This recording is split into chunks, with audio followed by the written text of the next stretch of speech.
వి gold trusted gold buyers. మీరు తాకట్టు పెట్టిన బంగారాన్ని విడిపించి ఈ రోజు ఉన్న మార్కెట్ ధరకు కొనబడును. గత 4-5 నెలల నుంచి యూట్యూబ్ లో గానీ, ఇన్స్టాగ్రామ్ లో గానీ, సోషల్ మీడియాలో బాగా వైరల్ అయిన కపుల్ అమర ప్రేమికులు అని అనుకోవచ్చు. మీ ప్రేమ గురించి చాలా మందికి ఇన్స్పిరేషన్. అభిమానమే కాంట్రవర్సీ అంటారు.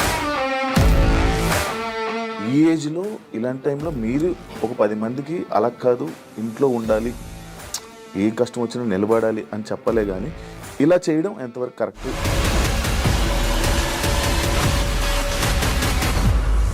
ఇందులో 20 ఏళ్లలో మా గొడవ అదే గొడవ. కానీ ఈ టైంలో కూడా ఇది ప్రజల్లోకి రావడం కరెక్ట్. 100 మెట్లు దిగే నేను ఆమెకు అంగీకరించాను.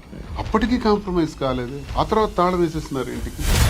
ప్యాంటు షర్ట్ గాడంట, లుంగి షర్ట్ గాడంట.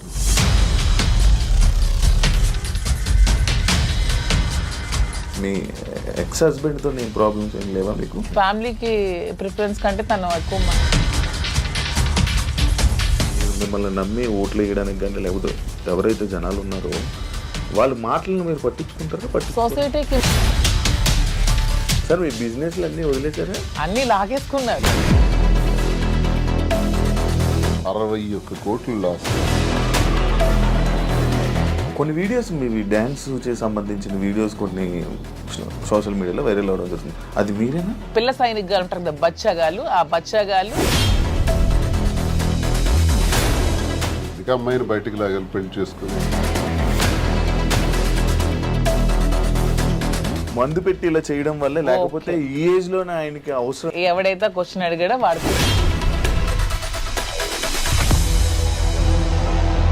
జాఫర్ గారికి ఇంటర్వ్యూ ఇచ్చిన టైంలో కూడా శ్రీనివాస్ గారిని ఎప్పుడు కూడా లంచాలు తీసుకోమని ఫోర్స్ చేస్తుంది, డబ్బు పిచ్చి. ఇతనికి నచ్చదు. అక్కడే మొదలయ్యేది వీళ్ళిద్దరికి గొడవ. దువ్వాడ శ్రీనివాస్ రాజకీయం అనే గ్రౌండ్ ఫీల్డ్ వదిలేడు. దయచేసి ఆ భ్రమల నుంచి బయటపడమని. ఎల్ అనే వర్డ్ ఏదైతే ఉందో, బూతు భార్య పిల్లల్ని అలా అందరి ముందు, మీడియా ముందు అలా అనడం కరెక్టా? నేను వెంటనే సో ఇది కూటమి ప్రభుత్వం ఈ అచ్చెన్నాయుడు సపోర్ట్ కాదంటారా? 29 ఆగస్టు 23.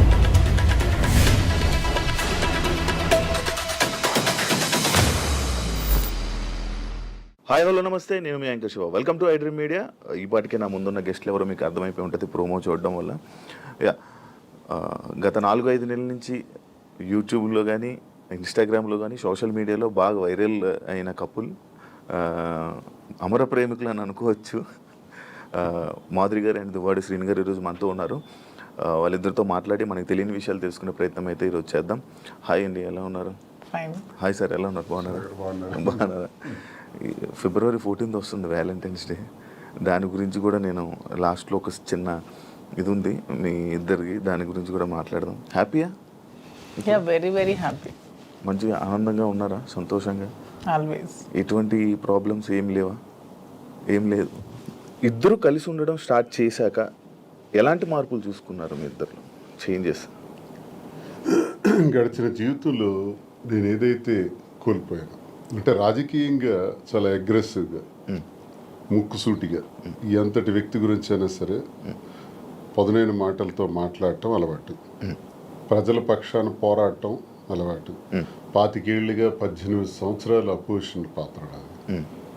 అపోజిషన్లో కూడా ఉద్యమాలు, కేసులు, జైళ్ళు, 62 రోజుల పాటు జైలు జీవితం కూడా గడిపాను. ఇన్ని గడిపిన నాకు, ప్రజా జీవితాన్ని గడిపిన నాకు, ఎన్నికల్లో కూడా పోటీ చేసిన నాకు, ఇంట్లో మాత్రం కొంచెం ఇబ్బంది ఉండేది మానసికంగా. ఆ మానసిక ప్రశాంతత లేదు. ఈర్ష్య, అసూయ, ద్వేషాలు, ఆధిపత్య పోరు మధ్యలో నలిగిపోయేవాడిని. సరే, కుటుంబం కదా, ఇవన్నీ దిగమింగుకోవాలి, భరించాలి అని తగ్గే ఆలోచించేవాడిని. కానీ అది పరిధులు దాటి ఇంటి విషయం బయటికి తీసుకురావటం జరిగింది మా ఇంట్లో. అది కార్యకర్తల వరకు, ప్రజల వరకు, ఆఖరికి అధిష్టానం వరకు, ఆఖరికి నా క్యారెక్టర్ అసాసినేషన్ చేసేంత వరకు.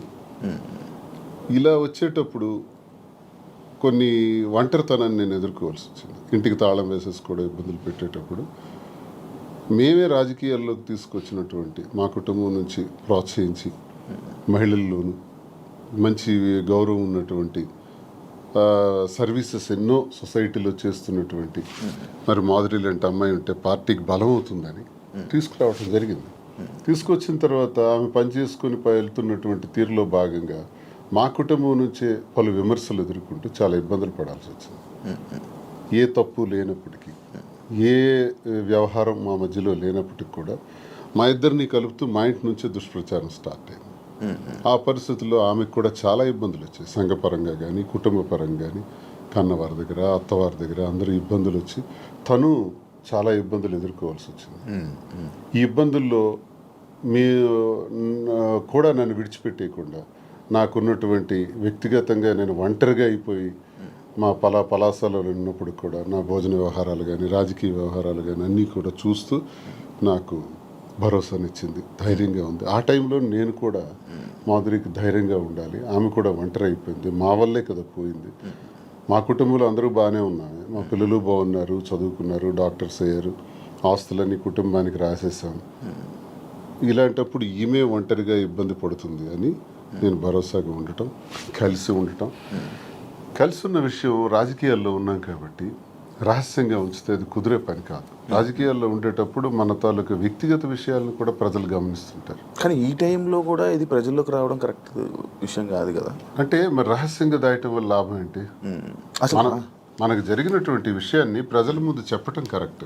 నాకు ఆమె ఎవరో తెలియదు మాధురి అని నేను చెప్పొచ్చు, మా శ్రీనివాస్ ఎవరో నాకు తెలియదు అని మాధురి చెప్పొచ్చు. అందరు చేసే పని ఇదే. చాలా మందికి చాలా వ్యవహారాలు ఉంటాయి, బయట పెట్టుకోరు. కానీ మాదా పరిస్థితి కాదు. ఒక వ్యవహారం ఇతను ఇలా చేశాడు, ఇలా ప్రవర్తించాడని ఇంటి నుంచే అబ్జెక్షన్స్ వచ్చి గొడవలు పెట్టి దాన్ని రచ్చ చేసేటప్పుడు ఆ మీడియా ముందు నేను కూడా ఫ్యాక్ట్స్ చెప్పాలి. ఎస్, మేము ఈ పరిస్థితుల్లో కలవాల్సి వచ్చింది, మేము కలిసిన ఈ పరిస్థితుల్లో మేము ఈ నిర్ణయం తీసుకోవాల్సి వచ్చింది, మా నిర్ణయం ఇది అని స్పష్టంగా గత 4 నెలల క్రితమే మీడియా ద్వారా పబ్లిక్కి తెలియజేసాం. ఈ విషయం టెక్కల ప్రజలందరికీ తెలుసు, శ్రీకాకుళం జిల్లాలో తెలుసు, రాష్ట్ర ప్రజలకు తెలిసేటప్పుడు కొంత లేట్ అయింది. ఇది వాస్తవాలని మేము చెప్పి నిర్ణయం తీసుకున్నాం. నిర్ణయం తీసుకునే దానిలో చాలా ఒడిదుడుకులు వస్తాయి. ఆ ఒడిదుడుకులను ఎదుర్కొంటూ ధైర్యంగా, మాకున్నటువంటి బాధ్యతలు కూడా ముఖ్యంగా ఉన్నాయి. పిల్లలు, ఆమెకు నాకు కలిపి 5 పిల్లలు. 5 పిల్లల్ని కూడా జాగ్రత్తగా చూసుకోవాలి. వాళ్ళ జీవితాలని, వాళ్ళ చదువులు, వాళ్ళ ఆర్థిక పరిస్థితులు ఎటువంటి ఇబ్బంది లేకుండా చూడాలన్నది మా మొదటి నిర్ణయం.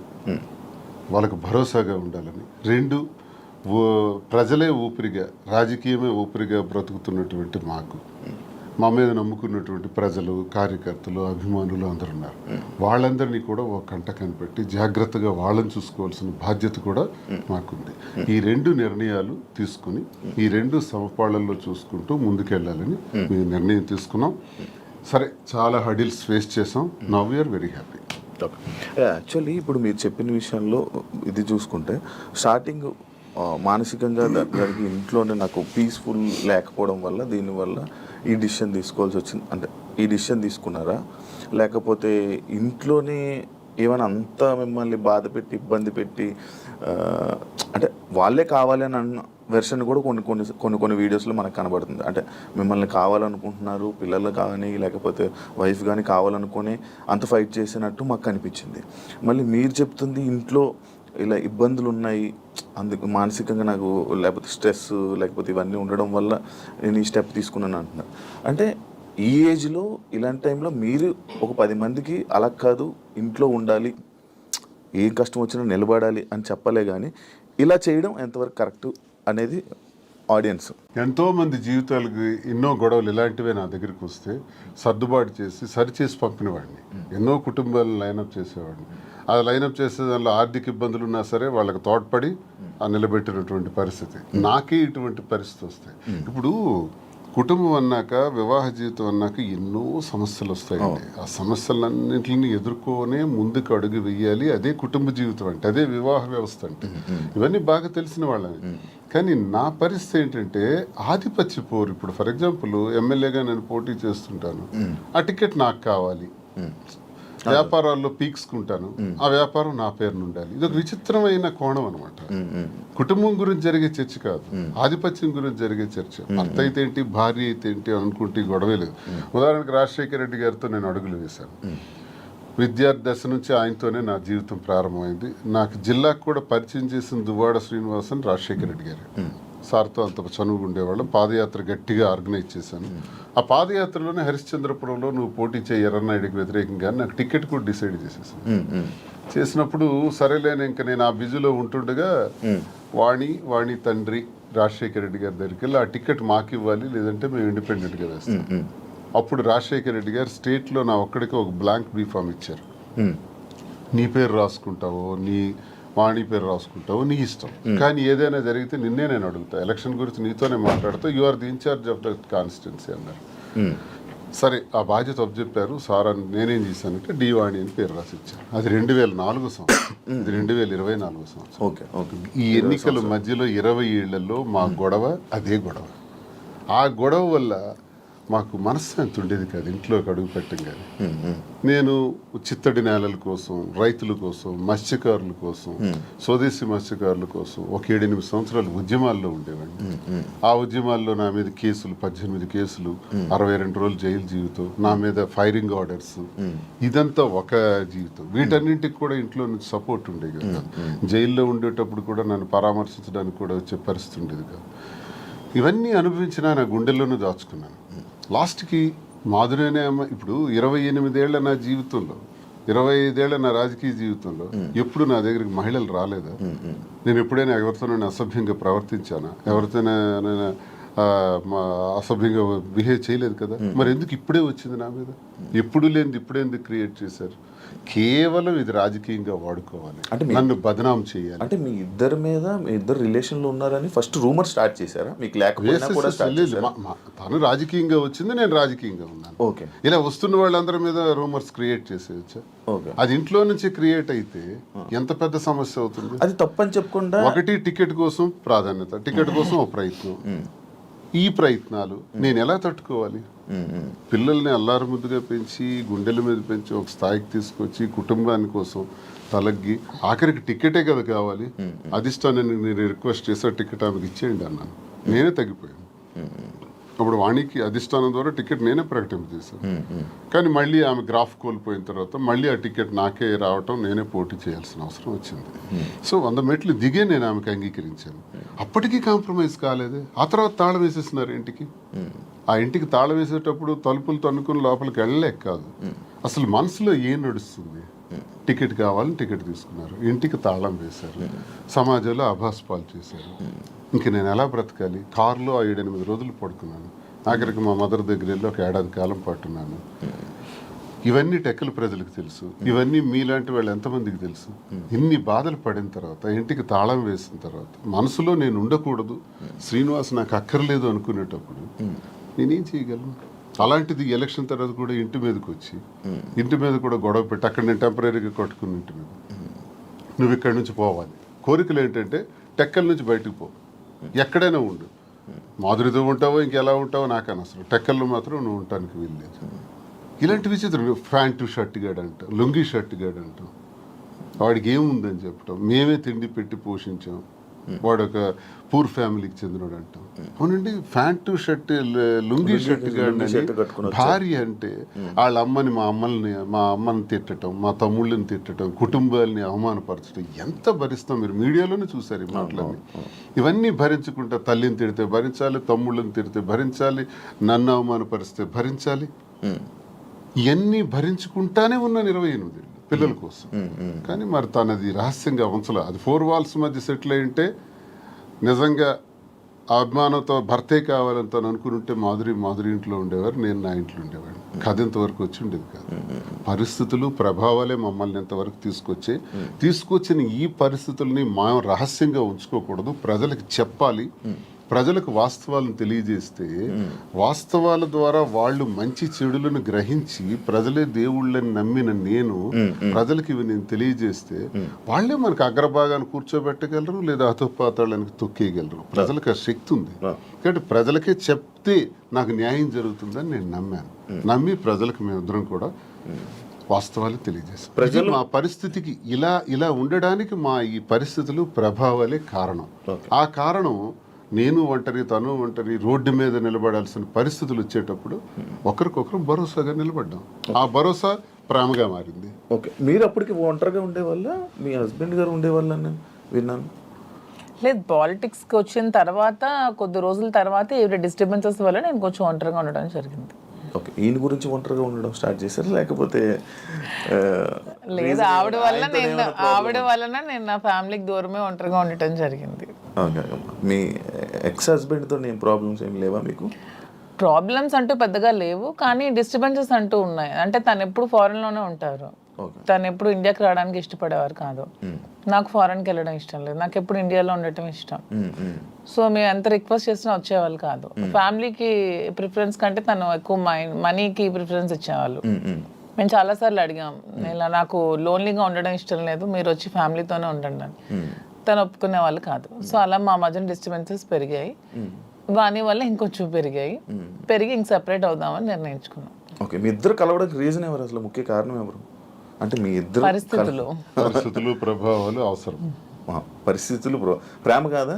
ప్రేమ కూడా పరిస్థితుల వల్ల మేము కలిసిన తర్వాత మా మధ్యలో ప్రేమ మొదలైంది. ఓకే, ఆ ప్రేమ కోస్తా ఎక్కువైంది. పలాసలో నేను ఉండేటప్పుడు ఎలా పోతే నాకెందుకు, నా కుటుంబ రాజకీయాల్లో తీసుకెళ్లి నన్ను స్పాయిల్ చేశారు, నా క్యారెక్టర్ అసాసినేషన్ చేశారని వాళ్ళ ఇంట్లో తను ఉండిపోవచ్చు, లేకపోతే తను నిర్ణయం తీసుకోవచ్చు. అవును.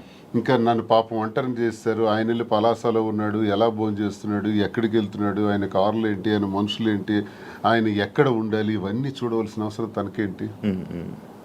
ఏంటి అవసరం? నాకేమైనా ఆస్తులు ఉన్నాయా, అంతస్తులు ఉన్నాయా, లేకపోతే పవర్ ఉందా, లేకపోతే ఏముందని చెయ్యాలి. కానీ అక్కడ ఏంటంటే ఒక తోటి మనిషిగా అభిమానం చూపించింది తను. నేను ఇబ్బందుల్లో ఉండేటప్పుడు నా కోసం ఇంత బాధ్యత వహించినటువంటి అమ్మాయిగా, తను నష్టపోతూ నా కోసం నిలబడినటువంటి అమ్మాయిగా నాకు కూడా ఒక ఏ ప్రేమనైతే కోల్పోయినాను జీవితంలో, ఆ ప్రేమ నేను ఆమె దగ్గర పొందాను. సో ఇది నేను అనుకుంటాను గత జన్మ సుకృతం. ఏది కూడా ఊరికే రాదు, జన్మజన్మల అనుబంధం, అది కంటిన్యూషన్ వస్తుంది. గత జన్మలో అక్కడ తాగింది, ఇప్పుడు ఇక్కడతో కంటిన్యూ అవుతుంది. అని మీరు గత జన్మలో కూడా మనిషిగా వచ్చారంటారా? ఇప్పుడు రెండు ఉంటాయి సార్. కృష్ణ పరమాత్ముడు చెప్పినట్టు కర్మ సిద్ధాంతం ఒకటి ఉంటుంది. ABCD గత జన్మలో నేర్చుకున్నాం అనుకోండి, EFGHL ఎక్కడి నుంచి స్టార్ట్ చేస్తాం అంటే ఈ నుంచి ఎలా స్టార్ట్ చేస్తామంటే ABCD గత జన్మలో నేర్చుకున్నటువంటి ఆ కంటిన్యూషన్ అనేది ఈ జన్మకు ఉంటుంది అన్నది ఖచ్చితంగా గత జన్మ సుకృతాలు, గత జన్మ వ్యవహారాలే ఈ జన్మ కొనసాగింపుగా ఉంటాయని కృష్ణ పరమాత్ముడు చెప్పింది, గీతలో కూడా చెప్పినటువంటిదే. అది ఒకవైపు నమ్మితే అది నిజం. నేను కర్మ సిద్ధాంతం నమ్ముతాను కాబట్టి అది నిజం. లేదు సైంటిఫిక్గా వెళ్ళామనుకోండి, ఇట్స్ ఎ కెమికల్ రియాక్షన్, రసాయనిక చర్య. మనిషికి మధ్యన జరిగినటువంటి ఆలోచనలు, కలయికలు, ఆ పరిస్థితుల ప్రభావాలు బట్టి ఒక మనిషి మీద ఒక మనిషికి ఆకర్షణ, కోపము, వ్యతిరేకత, రకరకాల భావాలు ఎందుకు కలుగుతాయంటే రసాయనిక చర్యల వల్లే కలుగుతాయి. అలా అని కూడా అనుకోవచ్చు. సైన్స్ ఎప్పుడైనా కలగొచ్చు అంటారా? కలగచ్చు అంతే. ఏ మనిషి ఎప్పుడు ఎలా మారుతారో, ఎప్పుడు శత్రువులు అవుతారో, ఎప్పుడు మిత్రులు అవుతారో, ఎప్పుడు ఏ రకంగా మారుతాం అన్నది ఇదంతా మనిషికి మధ్యన ఉండేది కెమికల్ బ్యాలెన్స్. అది ఇంబ్యాలెన్స్ అయితే ఇంకో రకంగా మారుతాం, వైలెంట్ గా మారుతాం.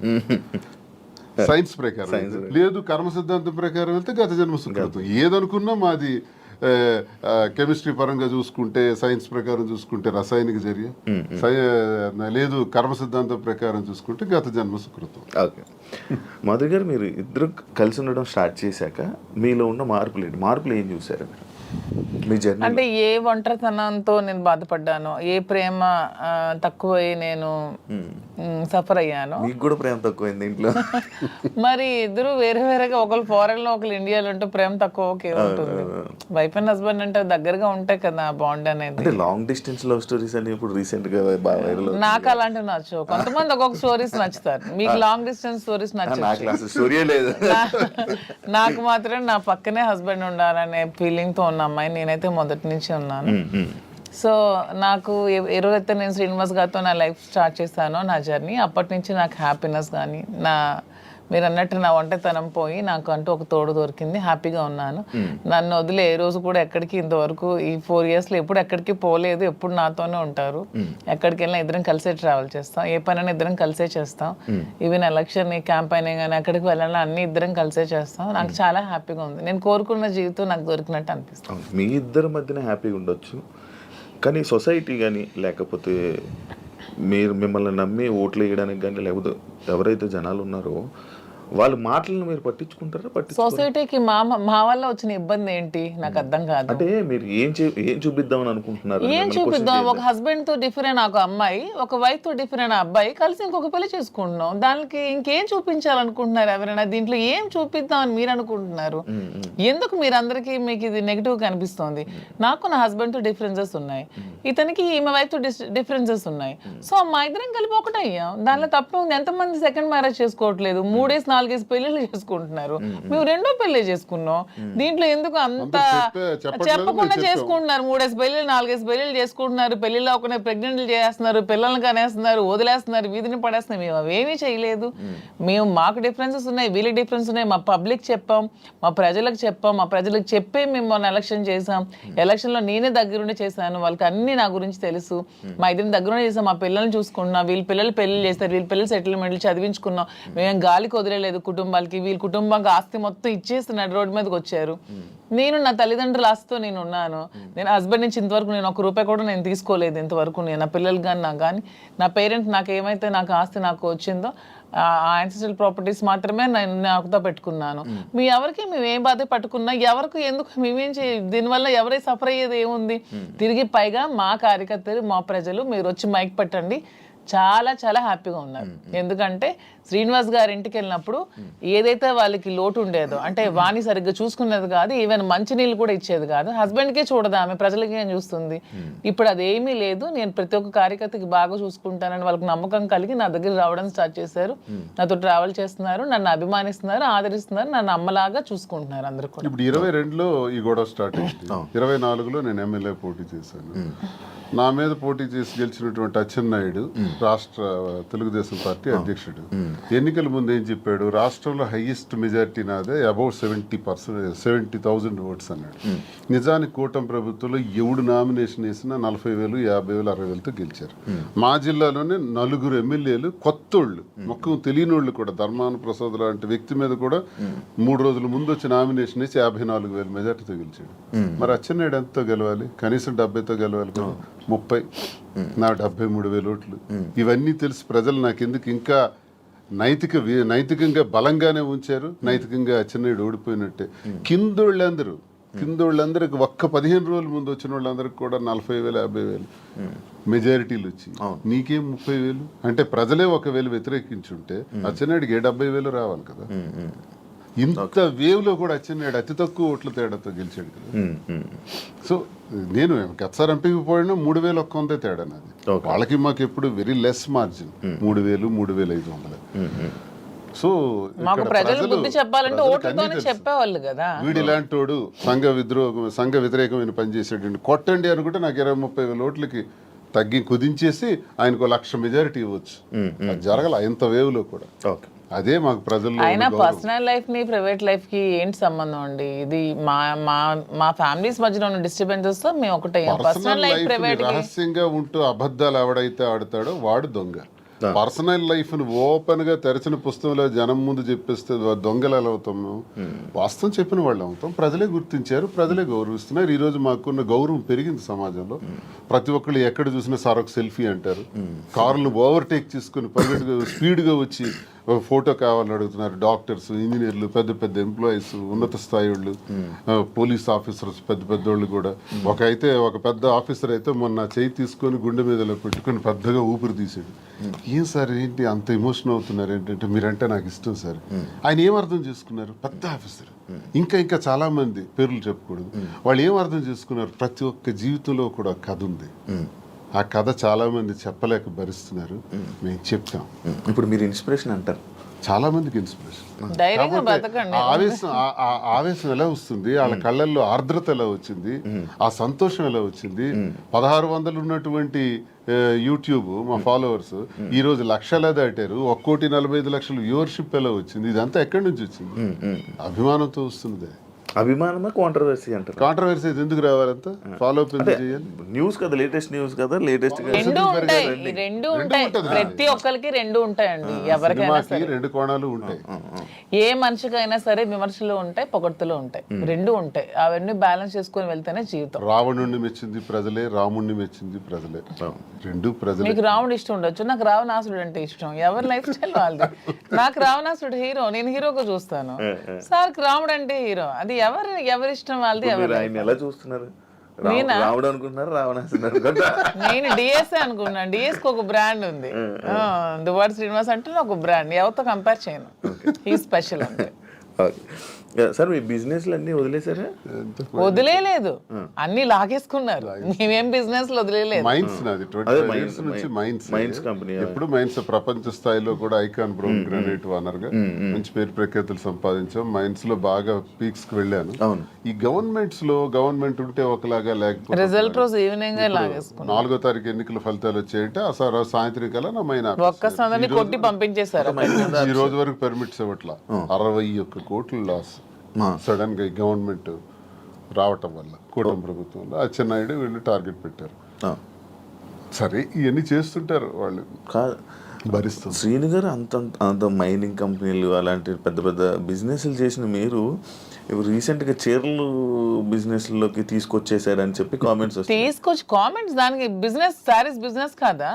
ఏదైనా బిజినెస్ ఏనండి, దానిలో కామెంట్ చేయడానికి ఏముంది? ఇప్పుడు శ్రీనివాస్ గారు ఎప్పుడు మైన్స్ బిజినెస్, తను ఫస్ట్ నుంచి కూడా. పర్లాకిమిడ్లో వరల్డ్ ఫేమస్ మెటీరియల్ తను అక్కడ ఉంది. పర్లాకిమిడ్లో తను క్వారీ చేశారు. ఆ క్వారీని కూడా ఇలా లిటిగేషన్స్ పెట్టి కేసులు పెట్టేసి ఇతను ఓడిపోగానే వాళ్ళ పార్టీ రాగానే టీడీపీ హయాంలో క్లోజ్ చేసేసారు. దాన్ని నిలదక్కుని పాపం మళ్ళీ కొత్తగా టెక్కల్లో స్టార్ట్ చేశారు. దాన్ని కూడా మొన్న రిజల్ట్ రోజు ఈవినింగే మొత్తం కూల్ చేశారు. పోర్టులో కాంట్రాక్ట్స్ వర్క్స్ చేశాం మేమిద్దరం, దాన్ని ఆపేశారు. సో ఇంకేం చేయాలి? నాకు ముందు నుంచి కూడా ఈ శారీస్ విషయంలో నాకు ఒక ప్యాషన్ ఉంది. నాకు ఒక ఫ్యాషన్ మీద ఒక ప్యాషన్తో, ఇంట్రెస్ట్తో నాకు ఈ శారీ స్టోర్ పెట్టాలని ఎప్పటి నుంచో ఆలోచన ఉంది. దట్టు ఈ శారీస్ బిజినెస్ ఏంటి, పాలిటిక్స్కి సంబంధం లేకుండా ఉండే బిజినెస్, పీపుల్కి మాకు, పబ్లిక్కి మాకు రిలేటెడ్గా ఉండే బిజినెస్ అనేది ఈ శారీస్ బిజినెస్. ఎందుకంటే మేము పబ్లిక్ ఎంత ఫెయిర్గా ఉంటే వాళ్ళు నచ్చితే మా దగ్గరికి వస్తారు, కొనుక్కుంటారు, వెళ్తారు. సో దీనిలో పొలిటికల్ ఇంటర్ఫీరెన్స్ అంటూ ఏమీ ఉండదు. సో అందుకని నేను శ్రీనివాస్ గారికి ఇంతవరకు మనం మైండ్స్ ఇవన్నీ చేసాం, చేసి ఎప్పుడు కోల్పోతూనే ఉన్నాం, ఎప్పుడు కూడా నిలదొక్కుకోలేదు. ఈ 4 years లో కూడా 30-40 crores వరకు పెట్టాం, లాస్ అయిపోయాం. మళ్ళీ ఇదే స్టార్ట్ చేసాం. మళ్ళీ నెక్స్ట్ టైం పార్టీ వస్తుందో రాదో, మళ్ళీ ఏమవుతుంది, పొలిటికల్గా ఇబ్బంది పడుతున్నాం. కాబట్టి ఇదన్నిటికీ డిఫరెంట్గా మనం తెలంగాణ అంటే ముందు నుంచి శ్రీనివాస్ గారికి నాకు హైదరాబాద్ మా ఫేవరెట్ ప్లేస్, మా ఇద్దరికి కూడా. హైదరాబాద్ ప్రజలు కూడా చాలా మంచి మనసున్న మనుషులు, ఎవరు వచ్చినా ఆదరిస్తారు. బ్రతకడానికి బ్రతుకు తెరువునిస్తుంది హైదరాబాద్. అదొక చాలా పెద్ద ప్రపంచం హైదరాబాద్ అనేది, చాలా మందికి లైఫ్ని ఇస్తుంది. సో ఈ ప్లేస్ ని మనం చూస్ చేసుకుందాం. వెన్ కంపేర్ టు నాకున్న ఫ్యాన్ ఫాలోయింగ్ లో ఒక 10% ఆంధ్రాలో ఉంటే 90% నాకు హైదరాబాద్ లోనే ఉన్నారు. అంత మంచిగా నన్ను ఆదరిస్తున్నారు. సో మనం ఫస్ట్ హైదరాబాద్ లో స్టార్ట్ చేద్దాం. నాకు ఇంట్రెస్ట్ ఉంది, మీరు కొంచెం సపోర్ట్ చేయండి. అపార్ట్ ఫ్రమ్ యువర్ పాలిటిక్స్ నా కోసం ఒక 10% టైం మీరు కేటాయించి బ్యాక్ ఎండ్ లో ఉంటూ నాకు సపోర్ట్ చేయండి అని చెప్పాను. చెప్పగానే శ్రీనివాస్ గారు కూడా దీనికోసం మేము 5-6 months నుంచి దీని మీద మేము వర్కౌట్ చేసాం. కొన్ని షాప్స్ కి తిరిగాం. వీవర్స్ ప్రైస్ కంటే కూడా వీళ్ళు ఎక్కువ ప్రైస్ కి అమ్ముతున్నారు shops, retailers.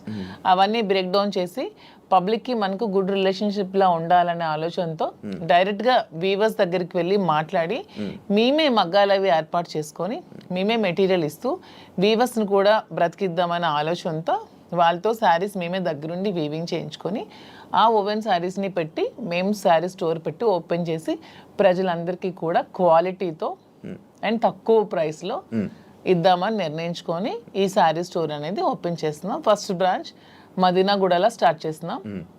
With in 3 months Jubilee హిల్స్లో స్టార్ట్ చేస్తాం. విత్ ఇన్ ఇంకొంచెం రోజుల్లో ఇంకొక 4-5 బ్రాంచెస్ కూడా ఎస్టాబ్లిష్ చేయాలన్న ఆలోచనతోనే ఉన్నాం. అంతేగాని శారీస్ బిజినెస్ అనేది తక్కువగా చూడండి, చూడడానికి కాదు.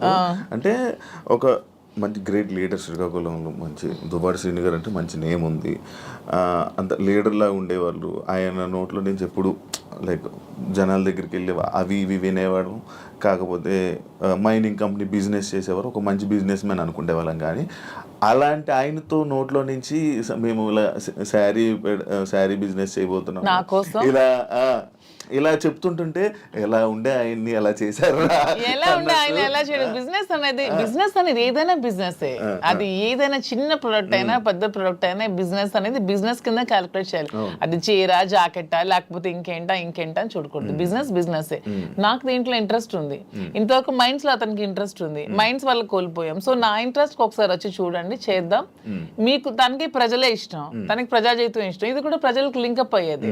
మా కింద 100 మంది పనిచేస్తారు, మా ప్రజా సంబంధాలు ఇంకొంచెం బాగుంటాయి, ఇంకొంచెం మనకి పీపుల్ తో బాండింగ్ పెరుగుతుంది. వాళ్ళు కూడా మనం తక్కువ ప్రైస్ కి ఇస్తే ఓకే, శ్రీనివాస్ గారు మౌజీ దగ్గరికి వస్తే మనకు తక్కువ ప్రైస్ కి శారీ వస్తుందని గుడ్ విల్ మనకు వస్తే చాలు, కోట్లు సంపాదించాల్సిన అవసరం లేదనే ఉద్దేశంతో శారీ స్టోర్ ఓపెన్ చేస్తాం. ఓకే, అంటే ఈ బిజినెస్ కి దువ్వార్ గారు 3-4 కోట్లు ఎంతో ఇచ్చారు, ఆయన డబ్బులు ఇచ్చి ఈ బిజినెస్ కోసం శ్రీనివాస్ గారు ఎవరేమనుకున్నా నాకు అనవసరం. శ్రీనివాస్ గారు అన్ని ఆస్తులు వానికి రాసిచ్చేసి వచ్చేసారు. With empty hands he came out. అక్కడి నుంచి మా లైఫ్ ని మళ్ళీ మేము ప్రారంభించుకున్నాం. దీనికోసం మా పేరెంట్స్ ఇచ్చిన ప్రాపర్టీస్ మాత్రమే నేను సేల్ చేసి బిజినెస్ లో పెడుతున్నాను. అలానే నాది వేరు శ్రీనివాస్ గారు వేరని మాకు లేదు. మీరు అడిగిన క్వశ్చన్ కి ఆన్సర్ చెప్పాం. మా ఇద్దరు తన దగ్గర ఎన్ని కోట్లున్నా నాకు ఇస్తారు. ప్రెసెంట్ లేవు, లాగేసుకున్నారు అందరూ, ఉంటే నాకు ఇస్తారు ఖచ్చితంగా. సో నా దగ్గర ఉన్న ప్రతిదీ అతనిదే. మా ఇద్దరి మధ్యలో నీది నాది అనే తేడా లేదు. అయినా మా ఇద్దరు ఇప్పుడు మొగుడు పల్లాలి. మా ఇద్దరు నాదైనా ఒకటే అతనిదైనా ఒకటే, ఎవరికి సంబంధం లేదు. ఎవరు డబ్బులు పెడితే మీకేంటి ప్రాబ్లం? మీ బిజినెస్ చేస్తున్నావా, మంచి ప్రొడక్ట్ అందిస్తున్నావా అనేది మీరు చూడండి. డబ్బు గురించి ఆయనకి దగ్గర అయ్యారని కూడా టాక్. అది ఫేక్ అని చెప్తున్నాను కదా. మీరు కావాలంటే అన్ని మొత్తం డాక్యుమెంట్స్ అవన్నీ వెనక్కి తీసుకోండి, ఆస్తులన్నీ రాసిచ్చి తను చెప్తున్నాను 0 బ్యాంక్ బ్యాలెన్స్ తో వచ్చారు నా దగ్గరికి. అందుకే నేను అంటున్నాను, మా బంధం మీరు ఎన్ని కామెంట్ చేసుకున్నా మాది 100% ప్యూర్ లవ్. ఎందుకంటే నేను అతని నుంచి ఏది ఆశించలేదు, 1 రూపాయి ఆశించలేదు. అతను పదవిలో లేరు, నేను పదవిని ఆశించడానికి, అతను డబ్బులు లేవు, డబ్బు ఆశించడానికి. ఏమి ఆశించుకున్నా 100% అతని మనసు, అతని వ్యక్తిత్వం, అతని హానెస్టీ, అతని హంబుల్నెస్ ఇవే చూసి నేను ఇష్టపడ్డాను. దాంతోనే ఇప్పుడు కలిసి ఉన్నాం. అతని దగ్గర ఏ ఆస్తులు లేవు, అన్ని బాణీకి ఇచ్చేసి వచ్చేసారు. ఇటీవల కాలంలో ఒక 2 కోట్ల రూపాయలు విలువైన 2.5 కోట్ల విలువైనటువంటి ఒక అసెట్ విశాఖపట్నంలో అమ్మారు. అలాగే శ్రీకాకుళంలో కూడా కొన్ని ల్యాండ్స్ అమ్మారు. అమ్మి ఈ డబ్బులన్నీ కూడా అక్యుములేట్ చేసి ఈ బిజినెస్ లో మా ఫాదర్ నాకు ఇచ్చిన ప్రాపర్టీస్ అన్ని నేను ఇప్పుడు అమ్మేశాను. ఎప్పటి నుంచో మా ఫాదర్ నాకు ఇచ్చే 2009 నుంచి అవి నా పేరు మీద ఉన్నవి. ఇప్పుడు బిజినెస్ కోసం నేను అమ్మేసి మరి బిజినెస్ స్టార్ట్ చేశాను. అంటే మీరు స్టార్టింగ్ అంటే ఆయనకి పరిచయం అవ్వక ముందు నుంచి, రాజకీయంలోకి రాకముందు నుంచి మీరు మేము ఫైనాన్షియల్ గా వెల్ సెటిల్డ్. మా ఫాదర్ వాళ్ళు వెల్ సెటిల్డ్, మా హస్బెండ్ వాళ్ళు కూడా వెల్ సెటిల్డ్. అన్ని వెల్ సెటిల్డ్ ఫ్యామిలీ. ఫైనాన్షియల్ గా మాకు ఫైనాన్షియల్ గా ప్రాబ్లమ్స్ కానీ ఏమి కూడా లేవు, ఎప్పుడు కూడా లేవు. వెల్ సెటిల్డ్ ఫ్యామిలీనే. ఇప్పుడు వీటి కోసం మేము ఆస్తులు అమ్మాల్సి వచ్చింది, లేకపోతే ఆస్తులు అమ్మాల్సిన అవసరం కూడా లేదు. ఎందుకంటే ఎలక్షన్ లో ఉన్న డబ్బులు కొంచెం ఉంటే అవి కూడా కోల్పోయాను. మా ఇద్దరు ఉండడానికి ఇల్లు కూడా కట్టుకున్నాం, దానికోసం కొంచెం డబ్బులు పెట్టాల్సి వచ్చింది. సో ఇప్పుడు మళ్ళీ బిజినెస్ స్టార్ట్ చేయడానికి ఈ ప్రాపర్టీస్ అమ్మాల్సి వచ్చింది. లైక్ అంటే ఈ కామెంట్స్ రావడానికి గల రీజన్స్ ఏంటంటే, మీరు అది కొన్ని వీడియోస్ మీ డ్యాన్స్ చే సంబంధించిన వీడియోస్ కొన్ని సోషల్ మీడియాలో వైరల్ అవ్వడం జరుగుతుంది. అది మీరేనా? అది ఇప్పటికీ చెప్తున్నాను, అది నేను కాదు.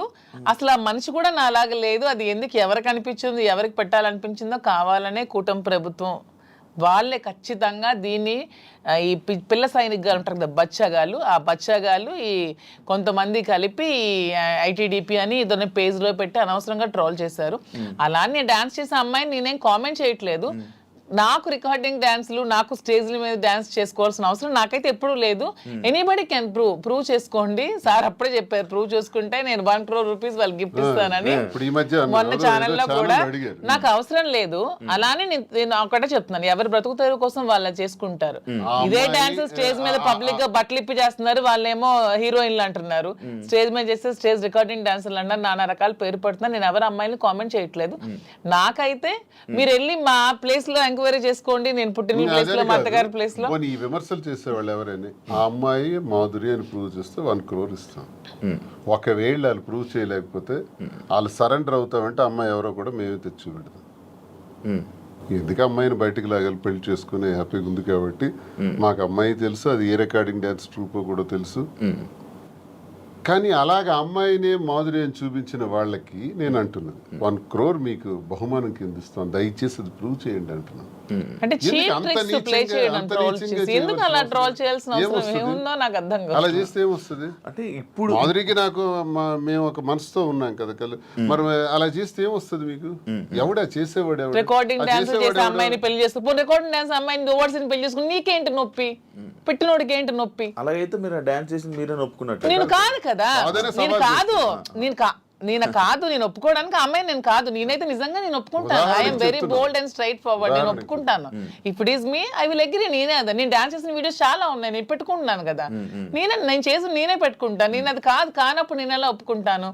అలానే అదే అంటున్నాను, ఒకవేళ డాన్స్ చేసిన అమ్మాయినే దువ్వాసం చేసుకుంటే మీకేంటి పెయిన్? అమ్మాయి మాత్రం అమ్మాయి కాదా, ఆడపిల్ల కాదా? ఎందుకు అంత ట్రోల్ చేయాల్సిన అవసరం ఏముంది? అంత నెగిటివిటీ స్ప్రెడ్ చేయాల్సిన అవసరం ఏముందని అడుగుతున్నాను నేను. ఒకవేళ ఆ అమ్మాయే మాధురి అని ప్రూవ్ చేయాలనుకుంటే 1 crore బహుమతి ఇస్తాం, తీసుకురండి అంటున్నాను ఎవరైతే వచ్చారో వాళ్ళకి. అంటే ఇప్పుడంటే ఏ జనరేషన్ వచ్చేసింది, ఫేస్లు మార్పిడి ఇది. ఆ వీడియో చూస్తే అప్పుడు ఇప్పుడు 2003 2000 ఆమె వయసు ఎంత తెలుసు?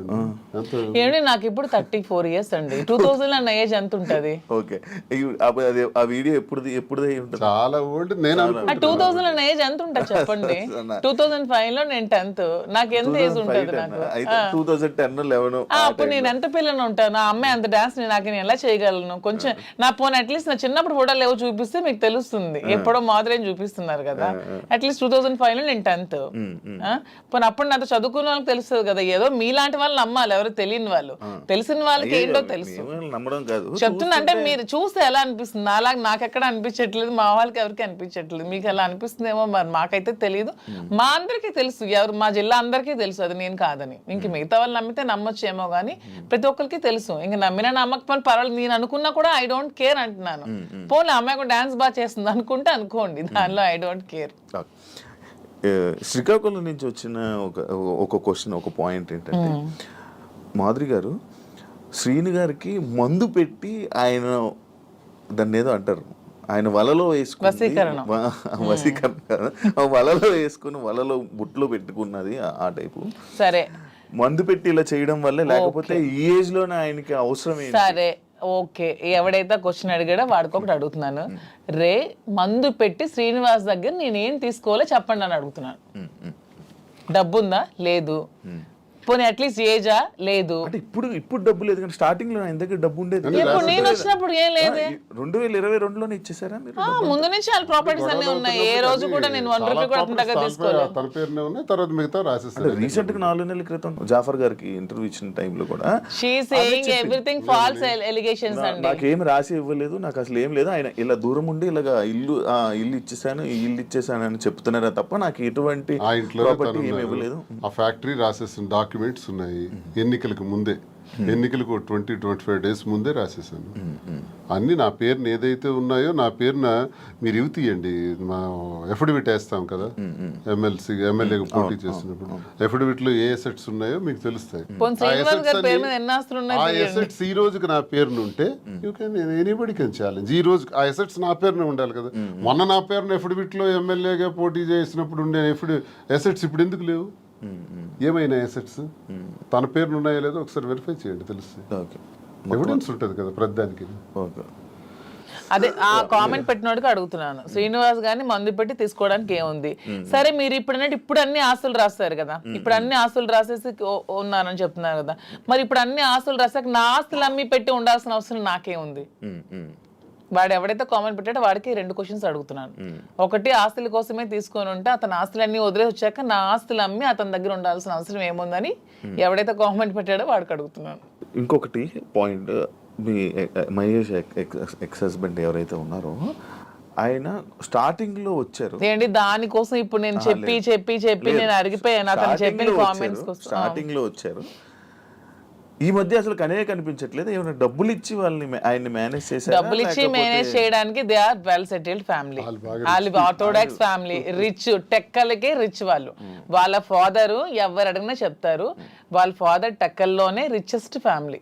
వాళ్ళ ఫాదర్ కి 100 acres ఉండేవి. కొనేసే పరిస్థితి మనకి మనకంత స్థితిలో ఏమీ లేము. ఫస్ట్ లాయర్ శ్రీకాకుళం డిస్ట్రిక్ట్ మొత్తానికి మొదటి లాయర్ అతనే.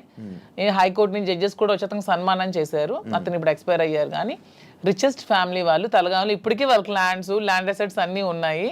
వాళ్ళకి ఏం డబ్బులు అవ్వాల్సిన అవసరం లేదు. తను చక్కగా మెరైన్ చీఫ్ ఇంజనీర్ జాబ్ చేసుకుంటున్నాడు, హ్యాపీగా ఫారెన్ లో ఉన్నాడు. 1 రూపీ కూడా వాళ్ళకి ఇవ్వాల్సిన అవసరం తప్పు. మేము ఇలా ఉన్నదానికి వాళ్ళ ఫ్యామిలీని బ్లేమ్ చేయకూడదు, అది చాలా తప్పు. వాళ్ళ ఫ్యామిలీ చాలా మంచి ఫ్యామిలీ.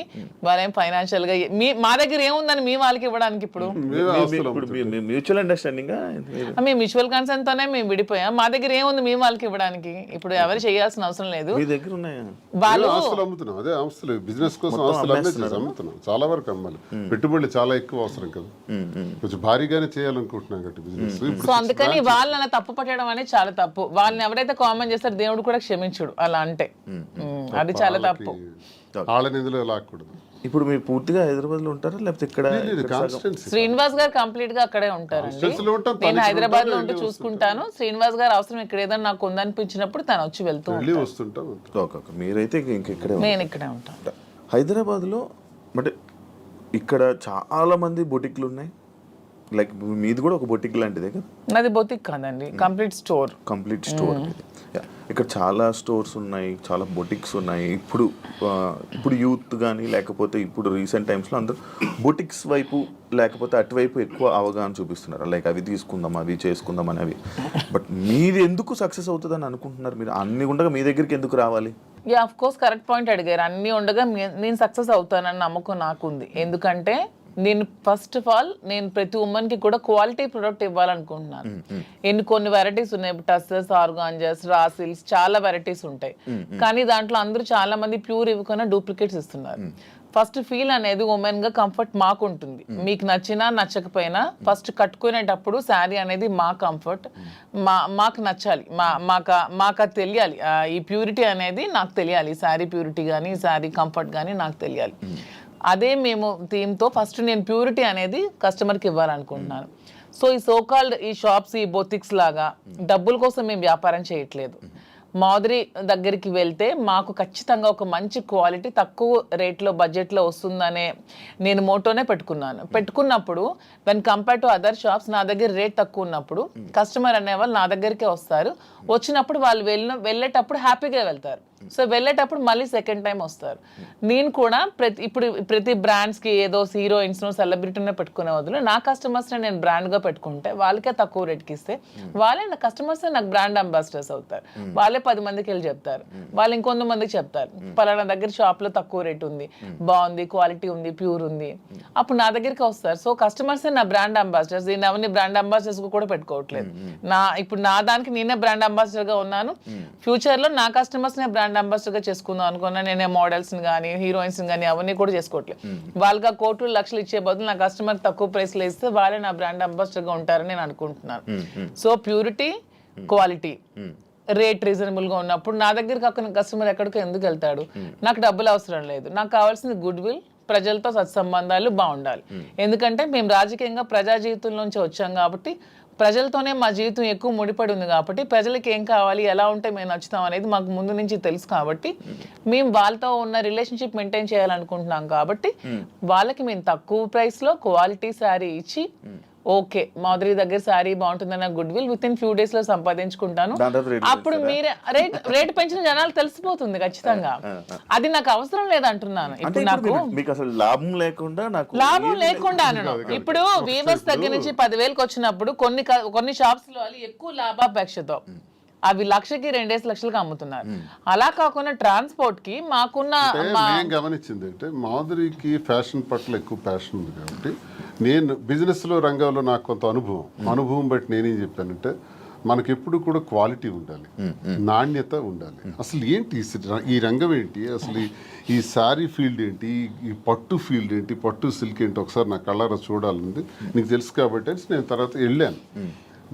వారణాసి వెళ్ళాం, కోల్కతా వెళ్ళాం, తర్వాత ఇది ధర్మవరం వెళ్ళాం, కంచి, బెంగళూరు, సేలం, కోయంబత్తూర్, ఇలాగ చాలా ప్లేసులు, యాడికి ఇలాంటి ప్లేసుల్లోకి వెళ్ళి డైరెక్ట్గా మగ్గందారుల దగ్గరికి, నేతన్నల దగ్గరికి వెళ్ళాం. నేతన్న పరిస్థితి మేము అక్కడ చూస్తే ఆయన కష్టపడి ఆ నేసే చీర, ఒక చీర నేయటానికంట 1 నెల రోజులు కూడా పడుతుంది, 2 నెలలు పడుతుంది, కొన్ని చీరలు 15 రోజులు పడుతుంది. ఆ చీర ఇంత కష్టపడుతున్నావు కదా, నువ్వు ఎంత అన్నా సంపాదిస్తున్నావు, నీకు ఎంత ఇస్తున్నారంటే ఆయన చెప్పే లెక్కలు చూస్తే ఆయన కూలి కూడా ఆయనకి చాలట్లా, మళ్ళీ కూలి బ్రతికే. అంటే ఇక్కడ నేను అబ్జర్వ్ చేసింది అంటే ప్రజా జీవితం గడిపిన మాకు ఇంత కష్టపడి ఒక క్వాలిటీ శారీ 15 రోజులు కష్టపడి, 24 రోజులు కష్టపడి చేస్తే ఆయనకు మిగిలింది కూల, అంతకన్నా పెద్దోడు కాడా? నెంబర్ 1. మరొకరు కూడా ఇక్కడ నష్టపోతున్నారు. ఆయన తయారు చేసినటువంటి ఆ శారీని ఉదాహరణకు ఒక 50,000కి అతనికి ఇచ్చి కొన్నారనుకోండి మధ్య దళారీలు, అది తెచ్చి హైదరాబాద్లో 3 లక్షలకు అమ్ముతున్నారు. మీకు తెలిసిన అంటే ఎన్ని రెట్లు ఎక్స్ట్రా అమ్మారు? 5-6 రెట్లు ఎక్స్ట్రా అమ్మేటప్పుడు నష్టపోయే మరో వ్యక్తి ఎవరంటే కస్టమర్. నేతన్న నష్టపోతున్నాడు, కస్టమర్ నష్టపోతున్నాడు. ఇది నేను గమనించింది. నేనేం చెప్పానంటే మనం లాభాపేక్షతో లాభాలు సంపాదించేయాలనుకుంటే 1,00,000 వ్యాపారాలు ఉంటాయి. నాకు తెలుసు చాలా వ్యాపారాలు ఉన్నాయి. ఇందులో నువ్వు ఇంట్రెస్ట్ పెడుతున్నావు కాబట్టి ఇందులో చెయ్యాలి అనుకుంటే నా తాలూకు ఉద్దేశం అంటే నాణ్యత, ప్రాధాన్యత. నాణ్యతే ప్రామాణికం. ఈ 2 మైండ్లో ఎప్పుడు పెట్టుకో. Quality is our predominance. ఈ 2 బ్రెయిన్లో పెట్టుకుని ఆ ఏదైతే నేతన్న దగ్గర తీసుకుంటున్నామో ఆ నేతన్నకి మనం ఆర్థికంగా సహకరించి మరికొంత వెసులుబాటునిచ్చి అతను ఆ నేసేటట్లు చేసి అవన్నీ కలెక్ట్ చేద్దామని చెప్పి ఇప్పుడు 4-5 నెలల్లో మొత్తం దేశం నలుమూల నుంచి కలెక్ట్ చేసి దాన్ని స్టోర్లో పెట్టేటప్పుడు దానికి జిఎస్టీలు, ట్రాన్స్పోర్ట్ ఛార్జెస్, ప్రాఫిట్స్, మెయింటెనెన్స్ అన్నీ వేసుకుంటే 50,000 రూపాయల సారీని ఎంత కమ్మొచ్చు? 80,000కి అమ్మండి, 90,000కి అమ్మండి, అయితే 1,00,000కి అమ్మండి. 3 లక్షలు ఏంటండి? ఇది మోసం కదా కస్టమర్కి. మరి 3 లక్షలకు అమ్మిన లాభంలో కొంతైనా నేతనికి ఇస్తున్నావా? అది కూడా నష్టమే కదా నేతనికి. ఈ 2 ఆలోచించి ఈ 2 బ్యాలెన్స్ చేసి బిజినెస్ సక్సెస్ఫుల్గా రన్ అవ్వాలంటే వ్యాపారం పెట్టిన తర్వాత ఆ వ్యాపార యజమాని ఎవరన్నది జనానికి తెలుస్తుంది. వ్యాపారం పెట్టక ముందే మేమెవరమో జనానికి తెలుసు. కాబట్టి మా మీద ఒక ఎక్స్పెక్టేషన్ ఉంటుంది, ఒక నమ్మకంతో మా దగ్గరికి వచ్చేటప్పుడు ఆ కస్టమర్ ఆ కళ్ళల్లో నేను సరైన ప్రైస్ ఇచ్చాను అన్నటువంటి ఆనందాన్ని మేము చూడాలి. అరే నేను ఈ స్టోర్కి వచ్చి చాలా ఎక్కువ డబ్బులు ఇచ్చేసాననే బాధని ఎక్కడ ఏ కళ్ళల్లో కూడా మనం చూడకూడదు అన్నది మా ప్రధానమైనటువంటి ఉద్దేశం.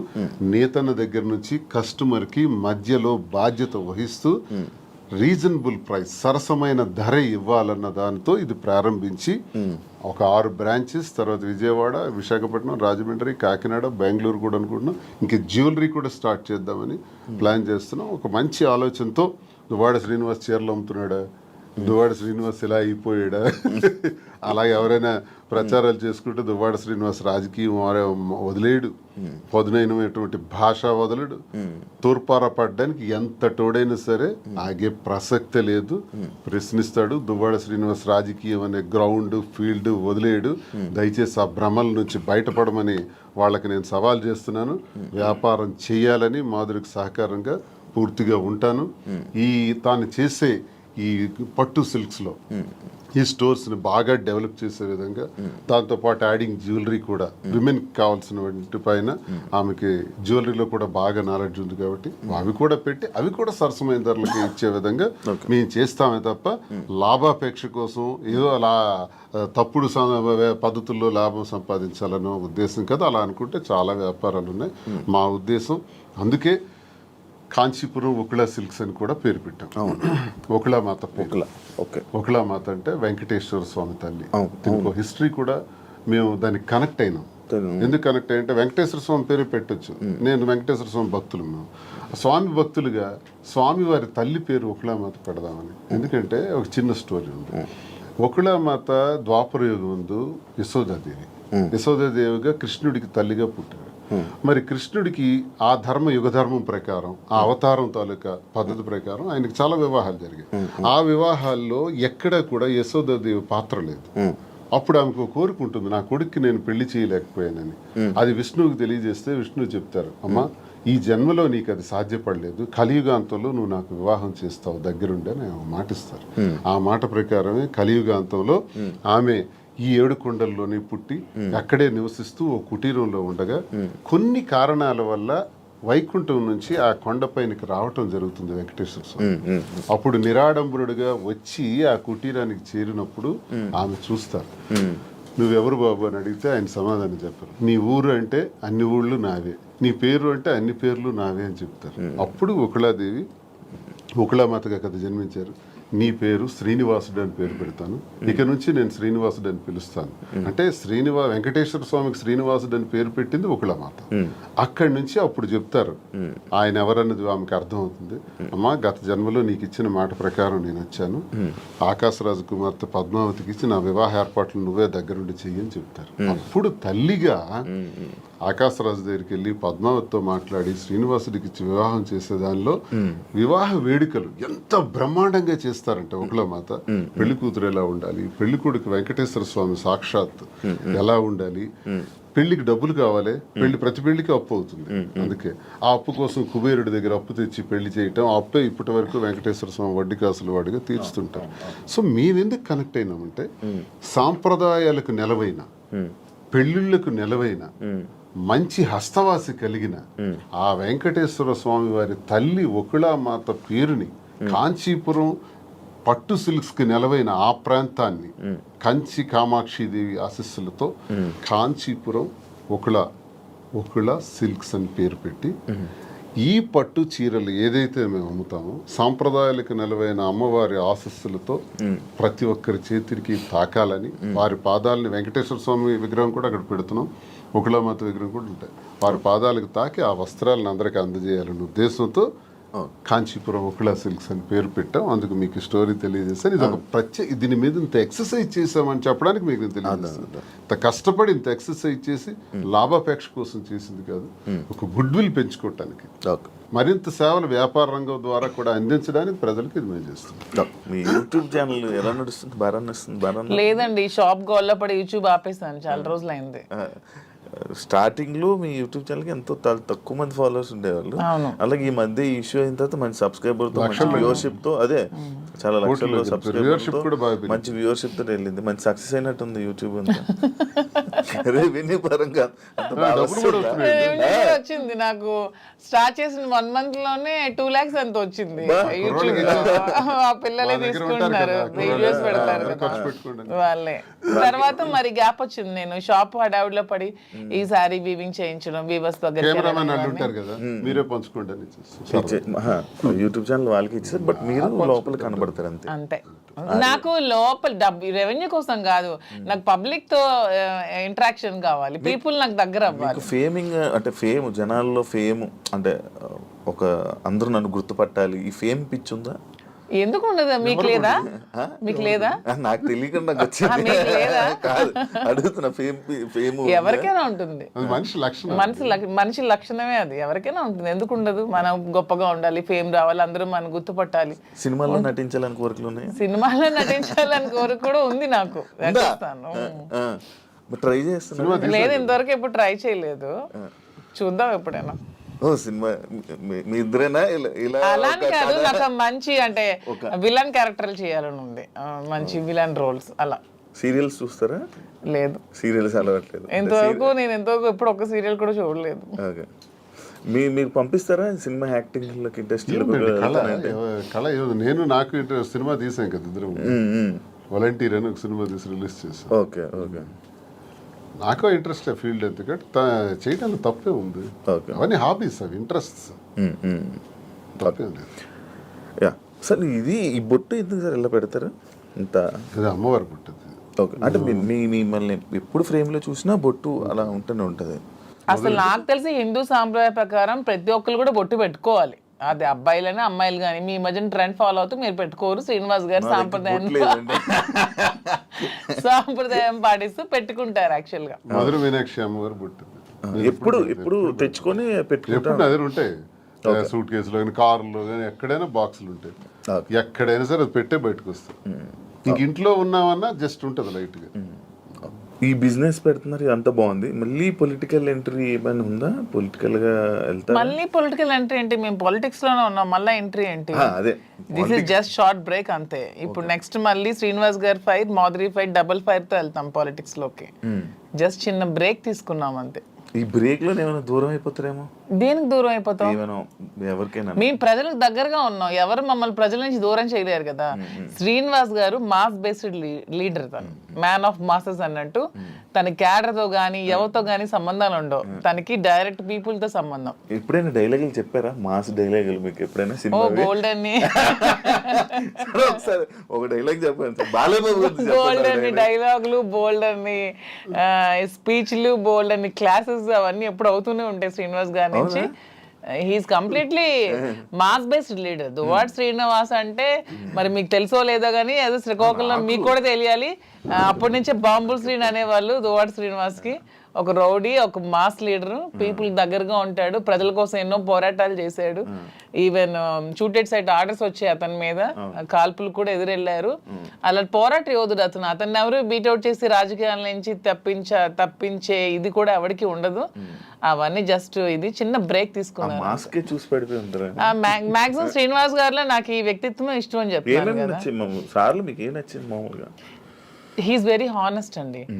ఎప్పుడు కూడా నాకు తెలిసి ఇంతవరకు నేను ఈ 5 years నేను రాజకీయాలు ఉన్నప్పుడు ఎంతో మంది వచ్చి అతని దగ్గర మేము ఇవి ఇస్తాం, ఎంత డబ్బులు ఇస్తాం, మాకు ఇది చేయండి, మాకు ఇది ఇస్తాం, ఈ ట్రాన్స్ఫర్ చేయండి అన్నప్పుడు ఏ రోజు కూడా 1 రూపీ కూడా ఎవరి దగ్గర కూడా ఆశించని వ్యక్తి ఎవరైనా ఉన్నారంటే పాలిటిక్స్ లో దువ్వాడ శ్రీనివాస్ ఒక్కలే. ఈవెన్ కాకరాపల్లి అప్పుడు థర్మల్ పవర్ ప్లాంట్ ఉద్యమంలో కూడా తనకు 20 crores తెచ్చి ఆఫర్ ఇచ్చారు కంపెనీ వాళ్ళు.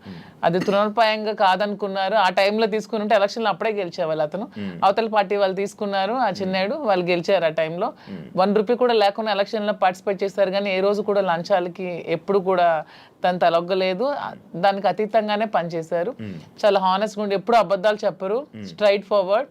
ఎవరు ఏదైనా ప్రత్యర్థుల మీద విరుచుకు పడతారు, చాలా ఫ్రాంక్ గా ఉంటారు. తన నమ్ముకున్న నాయకుడి కోసం ఎంతవరకైనా వెళ్తారు. జగన్మోహన్ రెడ్డి అంటే అతనికి చాలా ఇష్టం, దైవ సమానులుగా భావిస్తారు. అతని కోసం మానవ బాంబులా కూడా ఉంటారు. అంటే అతని కోసం జగన్మోహన్ రెడ్డి కోసం అటాక్ అంటే వెళ్ళి ఎదురుగా నిలబడమన్నా నిలబడతారు. నమ్ముకున్న వ్యక్తి కోసం ప్రాణం ఇచ్చే టైప్. సో ఇంత మంచి క్వాలిటీస్ ఎవరిలో ఉంటే ఎవరైనా ఇష్టపడతారు. ఒక పాయింట్ మధ్యలో, శ్రీని గారు అబద్ధాలు ఆడరండి? అస్సలు ఆడరు. మీరు ఎప్పుడు అబద్ధం ఆడలేదు మీ వైఫ్ వాణి గారి దగ్గర కానీ అక్కడ? నేను అబద్ధం ఎప్పుడు? దేనికి ఆడాలి? అన్ని ఫెయిర్ గానే ఉంటాను నేను. ఓకే. ఆ ఫెయిర్ ఇప్పుడు ఈ విషయాన్ని ఎంత ఫెయిర్ గా ఉండడం వల్లే ఎక్కువ గొడవలు అయ్యి అర్థం చేసుకోవాలి అతన్ని. ఓకే. సరే, మీకు సో అదే మా ధైర్యం. ఇప్పుడు అవినీతి తిన్నట్టు అవినీతి అక్రమాలు భూదందాలు అధికార దుర్వినియోగం చేస్తే ఇప్పుడు కూటమి ప్రభుత్వంకి బెస్ట్ ఛాన్స్. నా మీద అవన్నీ తీయొచ్చు, లోపల ఇయ్యొచ్చు. నేను ఇంత టార్గెట్ చేసి మాట్లాడదాను కదా. ఇంతమంది నాయకుల మీద ఎన్ని ఉంటాయి కానీ ఇతని మీద ఏం ఉండవు, క్లీన్ చిట్ తో ఉంటారు. జరగడానికి వీళ్ళు నేను చేయను, అదే నా ధైర్యం. మీరు అదే ఇందాక మర్చిపోయాను, మీరు ఏం డైలాగ్ ఎప్పుడైనా చెప్పారా మాధురి గారికి? ఏమైనా ప్రపోజ్ చేసినప్పుడు కానీ లేకపోతే అప్పుడప్పుడు ఏమైనా చెప్తా ఉంటారు? న్యాచురల్ గా ఉంటది తప్ప డైలాగ్స్ ఇవన్నీ కావు. తనకి ఆ రకంగా నాలో ఉన్న క్వాలిటీస్ నచ్చిండొచ్చు, ఆమెలో ఉన్నటువంటి ప్రేమతత్వం నాకు నచ్చింది. అదే కదా నేను కోల్పోయాను, ఆమె దగ్గర అదే పొందాను. నా కోసం పాపం అన్యాయం అయిపోయింది, ఒంటరి అయిపోయింది, కన్నవారు అత్తవారి దగ్గర మాట పడింది, సమాజంలో చాలా మంది ఏకాకిం చేసేసినారు. ఈ పరిస్థితుల్లో ఏం చేయాలి? నా పిల్లలు బాగానే ఉన్నారు, భార్య అందరూ బాగానే ఉన్నారు, ఆస్తులు రాసేసాను. సో వదిలేద్దామా? మా కోసం త్యాగం చేసిన అమ్మాయికి మేమే రాజకీయాల్లో తీసుకొచ్చి విడిచిపెట్టేస్తే ఒకవేళ ఏదైనా జరిగితే మనసు చిన్నది చేసుకుంటే ఆ పాపం మాకు చుట్టదా? మరి అలా ఉండేటువంటి అమ్మాయికి భరోసాగా నేను నిలబడ్డాను. నిలబడి నేను త్యాగం నేను నిలబడటం గొప్పతనం కాదు, నాలాంటి వాడి కోసం ఆమె నిలబడటం గొప్పతనం. నా జీవితం అంతా కూడా కేసులు, గొడవలు, ఇబ్బందులు, శత్రువర్గాలు చాలా ఎక్కువ. పాలిటిక్స్ లో సొంత పార్టీలో కూడా నాకు శత్రువులు ఉన్నారు, సొంత పార్టీలో నా తీరు నచ్చని వాళ్ళు ఉన్నారు. నేను ముక్కుసూటిగా ఉంటాను కాబట్టి ఎవరికి నచ్చదు, నేను ఎవరికి ఖాతరు చేయను. నా వ్యక్తిగత జీవితం నా మైండ్లో ఏదనుకుంటే అదే చేస్తాను. ఇలాంటి విభిన్నమైన కోణాలు కలిగిన వ్యక్తితో తానెందుకు ఈ టార్చర్ భరించాలా? తందు త్యాగమా నా త్యాగమా? ఇన్ని బాధల మధ్య నేను భరోసాగా ఉండి మేము కలవాల్సిన పరిస్థితి వచ్చిందే తప్ప మేమేదో సమాజానికి చేసింది ఏదో ఇలా ఉండొచ్చా, ఇలా చెయ్యొచ్చా, ఇలా మీకే ప్రశ్నించబడిన వాళ్ళు చాలా మంది అనొచ్చు, ఏం సందేశం ఇస్తాడు, ఇవన్నీ అంటే ఇది మా పరిస్థితి. అన్ని ఎక్స్ప్లెయిన్ చేసాం. దయచేసి విమర్శించేవాడు కూడా మీరు చాలా సందేశాలు మీవి తీస్తే బోల్డ్ ఉంటాయి. ఓకే, ఇప్పుడు మీ ఇద్దరు పిల్లల్ని మీ ముగ్గురు పిల్లల్ని మేమే చూసుకుంటాం అది అన్నారు కానీ వాళ్ళు యాక్సెప్ట్ చేస్తారా మీ దగ్గర? మా ధర్మం చేస్తున్నారా? మా ధర్మం మాది. ఇప్పుడు చేసినా చేయకపోయినా వాళ్ళ పిల్లలు ఆల్రెడీ సెటిల్డ్ అండి. ఒక అమ్మాయి, ఇద్దరు అమ్మాయిలు డాక్టర్లు అయిపోయారు. ఒక అమ్మాయికి ఆల్రెడీ మ్యారేజ్ చేస్తారు, ఇంకో అమ్మాయికి మ్యారేజ్ ఉంది. అది కూడా వాణి గారు డబ్బులు అడిగారు, అది కూడా తను ఒప్పుకున్నారు. మ్యారేజ్ చేయడానికి మేము ఫైనాన్షియల్ గా ఇస్తామని చెప్పి అది కూడా ఒప్పుకున్నారు. దాని కూడా నాకు ఏ విధమైన ప్రాబ్లం కూడా లేదు. ఇప్పుడు అందరూ అనుకుంటూ ఉంటారు మాధురి నాశనం చేసింది, మాధురి ఇచ్చేసింది, అది చేసింది అని. ఇక్కడ నాశనం అయిపోయింది, కోల్పోయింది ఎవరు? నేను, నా పిల్లలు. ఈ హోల్ చాప్టర్ లో నేను ఇంతవరకు ఎప్పుడు ఎవరి దగ్గర అనలేదు కానీ మీ ఐ డ్రీమ్, నా పిల్లలు కోల్పోయారు కదా లైఫ్ ని. నా పిల్లలు అనాథలు అయిపోలేదా? నా పిల్లలు సమాజంలో ప్రాబ్లమ్స్ ఎదుర్కోరా? Vani already 58 years old, 60 years women. తనకి అన్ని సెటిల్ అయిపోయింది, ఫైనాన్షియల్ గా వెల్ సెటిల్డ్ అయిపోయింది. పిల్లలిద్దరిని పెళ్లిళ్ళు చేసుకుంది, పిల్లలిద్దరు డాక్టర్లు అయిపోయారు. నా పిల్లలు ఇంకా చిన్న చిన్న 5 years 7 years పిల్లలే. సో ఇందులో కోల్పోయింది ఎవరు? నేను, నా పిల్లలు. అందరూ ఈజీగా అనేవచ్చు ఆస్తులు తీసుకుంది, అవి చేసుకుంది, ఇవి చేసుకుందని. కానీ హోల్ చాప్టర్లో నేను, నా పిల్లలు లాస్ అయ్యాం. ఇందులో లాస్ అయింది శ్రీనివాస్ గారు లాస్ అవ్వలేదు, వాళ్ళ వైఫ్ లాస్ అవ్వలేదు, వాళ్ళ పిల్లలు లాస్ అవ్వలేదు, నా ఫ్యామిలీ, మా హస్బెండ్ వాళ్ళు లాస్ అవ్వలేదు. దీంట్లో నేను, నా పిల్లలు కోల్పోయాం మా జీవితాన్ని. సో ఇది ఎవరు ఏ విధంగా కామెంట్స్ చేసుకోవచ్చు, కానీ నేను ఓపెన్ గా చెప్పాలంటే నా పిల్లలు లాస్ అయ్యారు. సో ఆ పిల్లలు నేను చాలా జాగ్రత్తగా తీసుకుంటూ వాళ్ళు ఉన్నతంగా చదివించుకుంటూ వాళ్ళు ఉన్నతమైన స్థానంలో పెట్టాలన్న ఆలోచనతోనే నేను ఇవన్నీ కష్టపడుతూ చేస్తున్నాను. దీన్ని ఎవరు ఏ విధంగా తీసుకున్నా ఐ డోంట్ కేర్. ఆయన పరువు లాస్ అయ్యారు అని అంటే ఎవరు?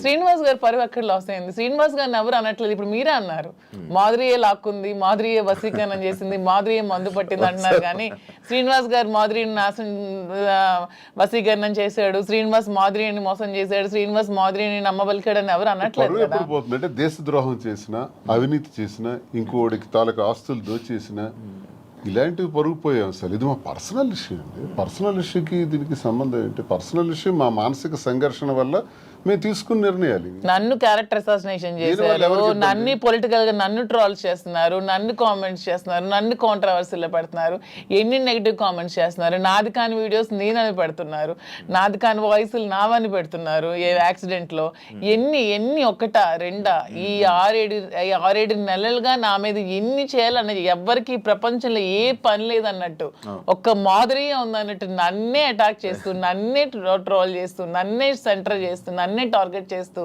ఎంత చేయాలో అంత చేస్తున్నారు. నేను ఏ రోజు పోలీస్ స్టేషన్ మెట్లు ఎక్కానని నాకు తెలియదు, పోలీస్ స్టేషన్ చూసానని తెలియదు. ఈ పొలిటికల్ లైఫ్ లోకి వచ్చాక, శ్రీనివాస్ గారి లైఫ్ లోకి వచ్చాక స్టేషన్లకు తీసుకెళ్లి కూర్చోబెట్టారు, ఎన్ని పెట్టారు. సో అన్ని కోల్పోయింది నేను, నా పిల్లలు లాస్ అయ్యాం దీంట్లో.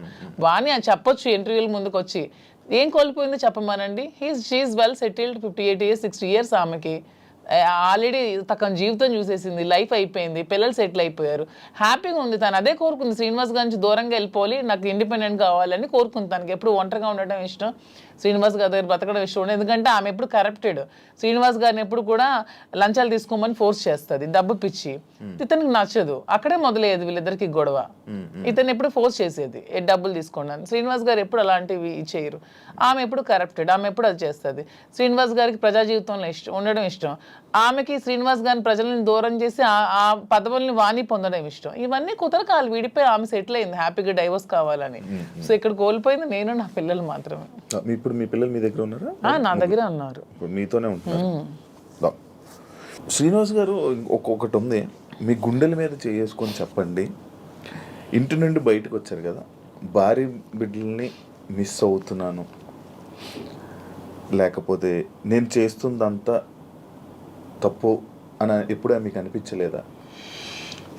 భార్య అనే వ్యక్తి దగ్గర ఎప్పుడూ నిచ్చెన పోరాటమే.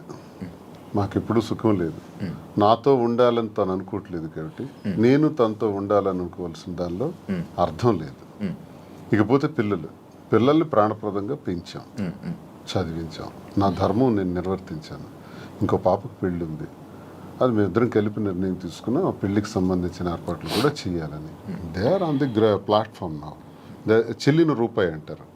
ఇద్దరు పిల్లల్ని చెల్లిన రూపాయలు చేశాను. ఆ రూపాయి 1000 రూపాయలు అవచ్చు, 1 కోటి రూపాయలు అవచ్చు, ఎంతైనా అవచ్చు, చేసాం.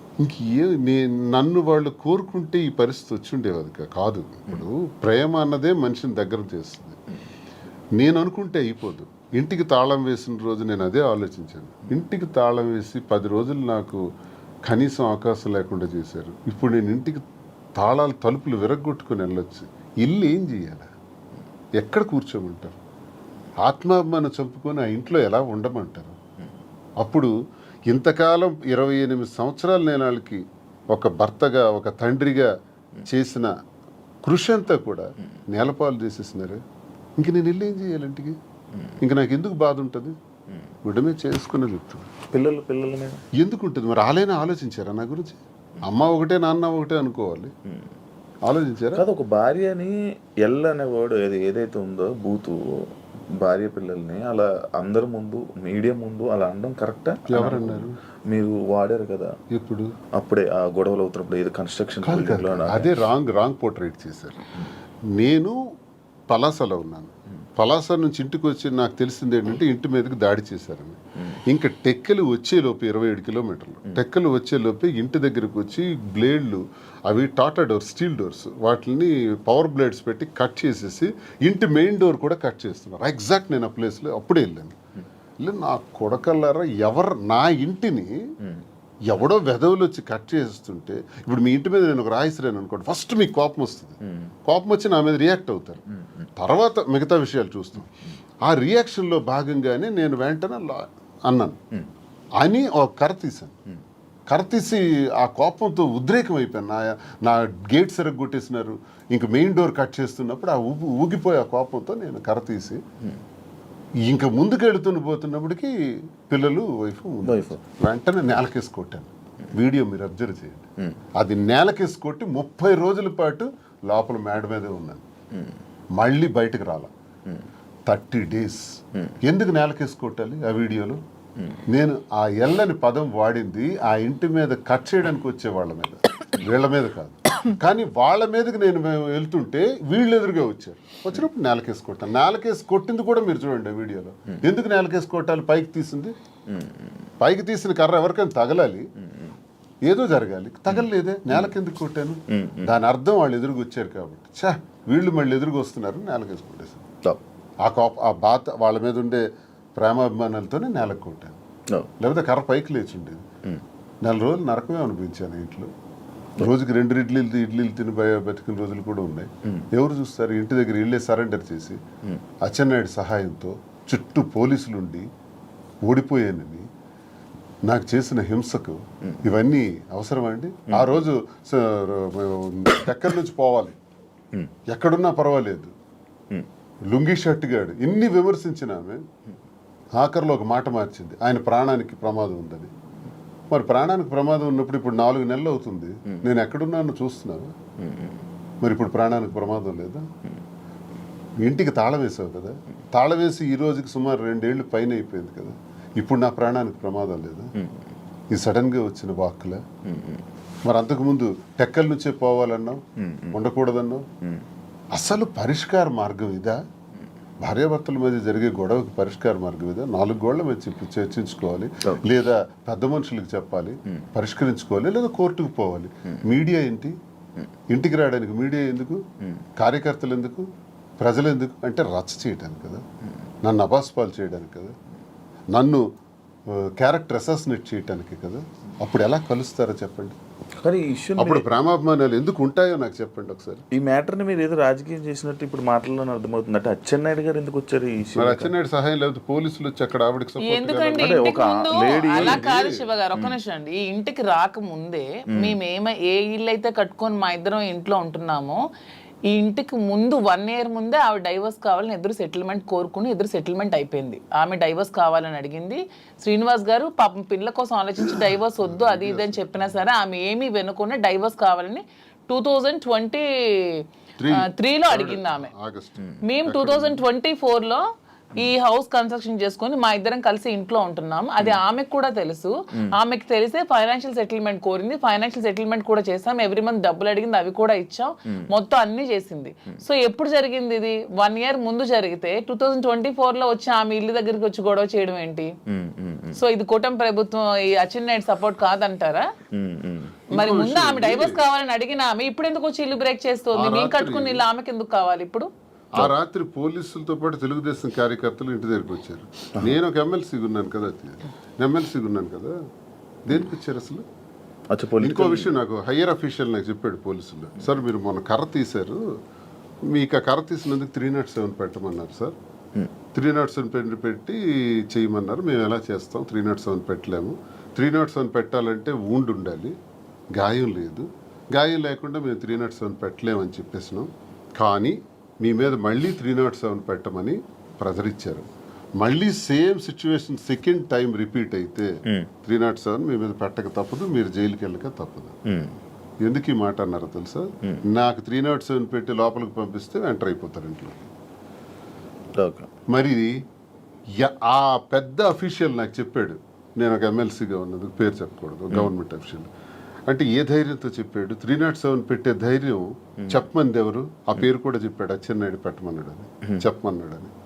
మరి అచ్చెన్నాయుడు ఇన్వాల్వ్మెంట్ నా మీద, భార్య టెక్కల నుంచి పంపిస్తుంది కాబట్టి సపోర్ట్ చేశాడు అచ్చెన్నాయుడు. 2023లో ఆమె డైవర్స్ అడిగింది, 24లో ఇంటికి వచ్చి గొడవ చేసింది. ఓకే, అదంతా ప్లాంట్ గా చేసిన డ్రామా.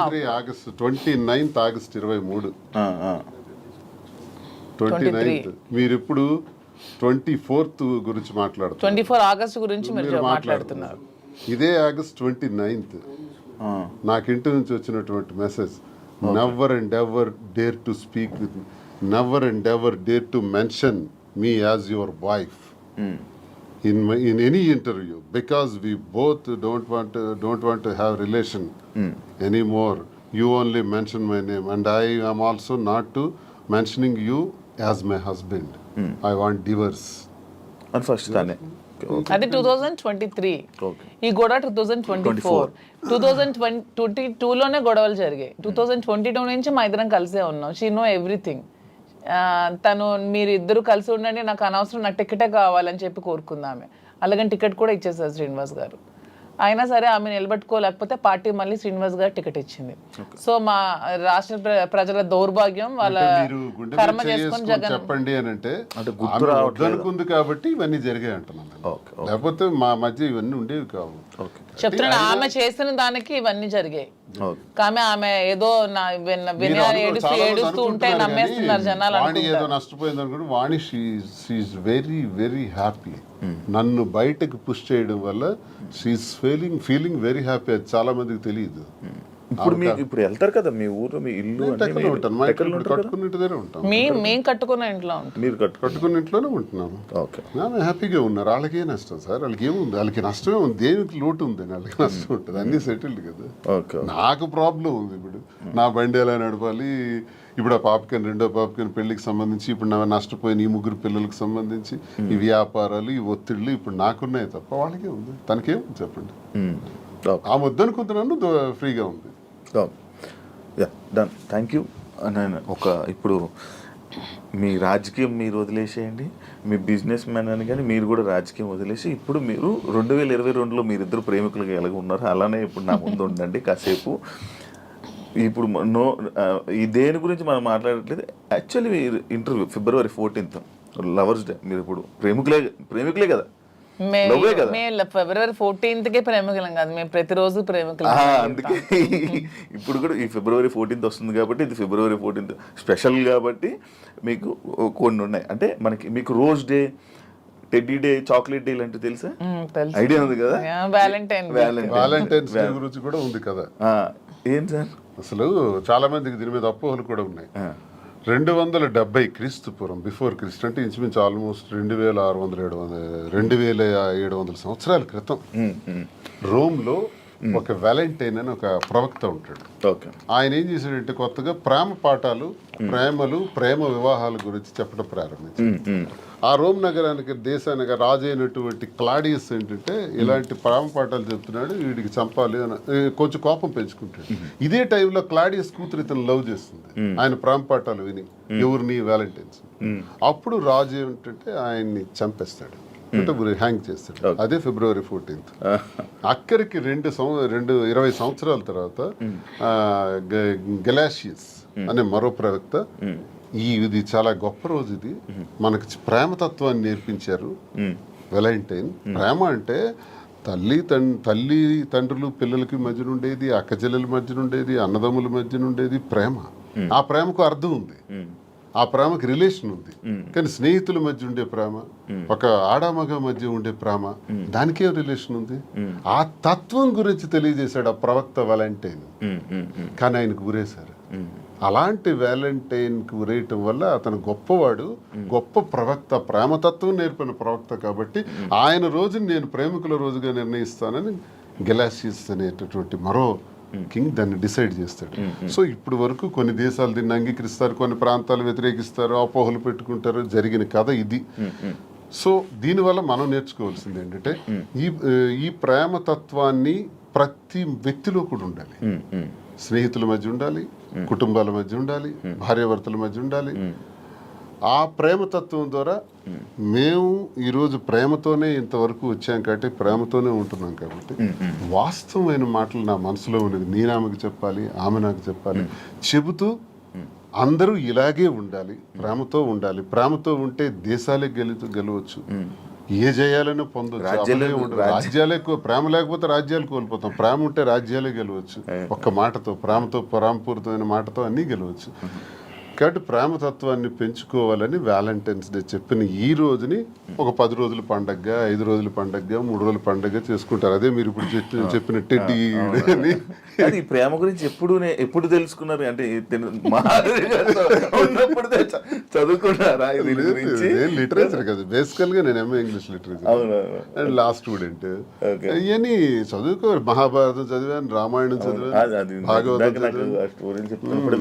అవన్నీ నేను చదువుకున్నాను. అంటే అచ్చ తెలుగులో, నేనేం పండితులు కాదు, సాంస్క్రిట్ అవన్నీ నాకు రాగానే అచ్చ తెలుగులో నేర్చుకున్నాను, అర్థం తెలుసు. ఓకే, ఈ ప్రేమ గురించి కూడా అలాగే తెలిసింది. కానీ మాధురి గారి గురించి స్పెషల్ గా ఏంటి మా ప్రేమ అని చెప్పి ఏమైనా చదవడం? అంటే దీని గురించి నేను చెప్పేది వ్యాలంటైన్స్ డే సందర్భంగా ప్రేమతత్వం గురించి అర్థం ఏంటో నేను చదివింది, నేను అర్థం చేసుకుంది, నా చిన్న బ్రెయిన్ కి అర్థమయ్యేది మీకు తెలియజేశాను. మీరే మీ ప్రేమ గురించి మీరు ఎలా వర్ణించాలనుకుంటున్నారు?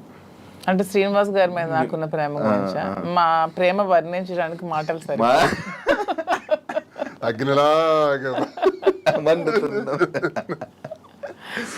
ఇప్పుడు నేను ఈ రోజు వరకు ఎప్పుడు నా జీవితంలో వ్యాలంటైన్స్ డేకి ఈ డేస్ ఏవైతే ఉంటాయో అది నాకు ఎక్స్పీరియన్స్ లేదు. బట్ నేను ఎప్పుడు చూడలేదు.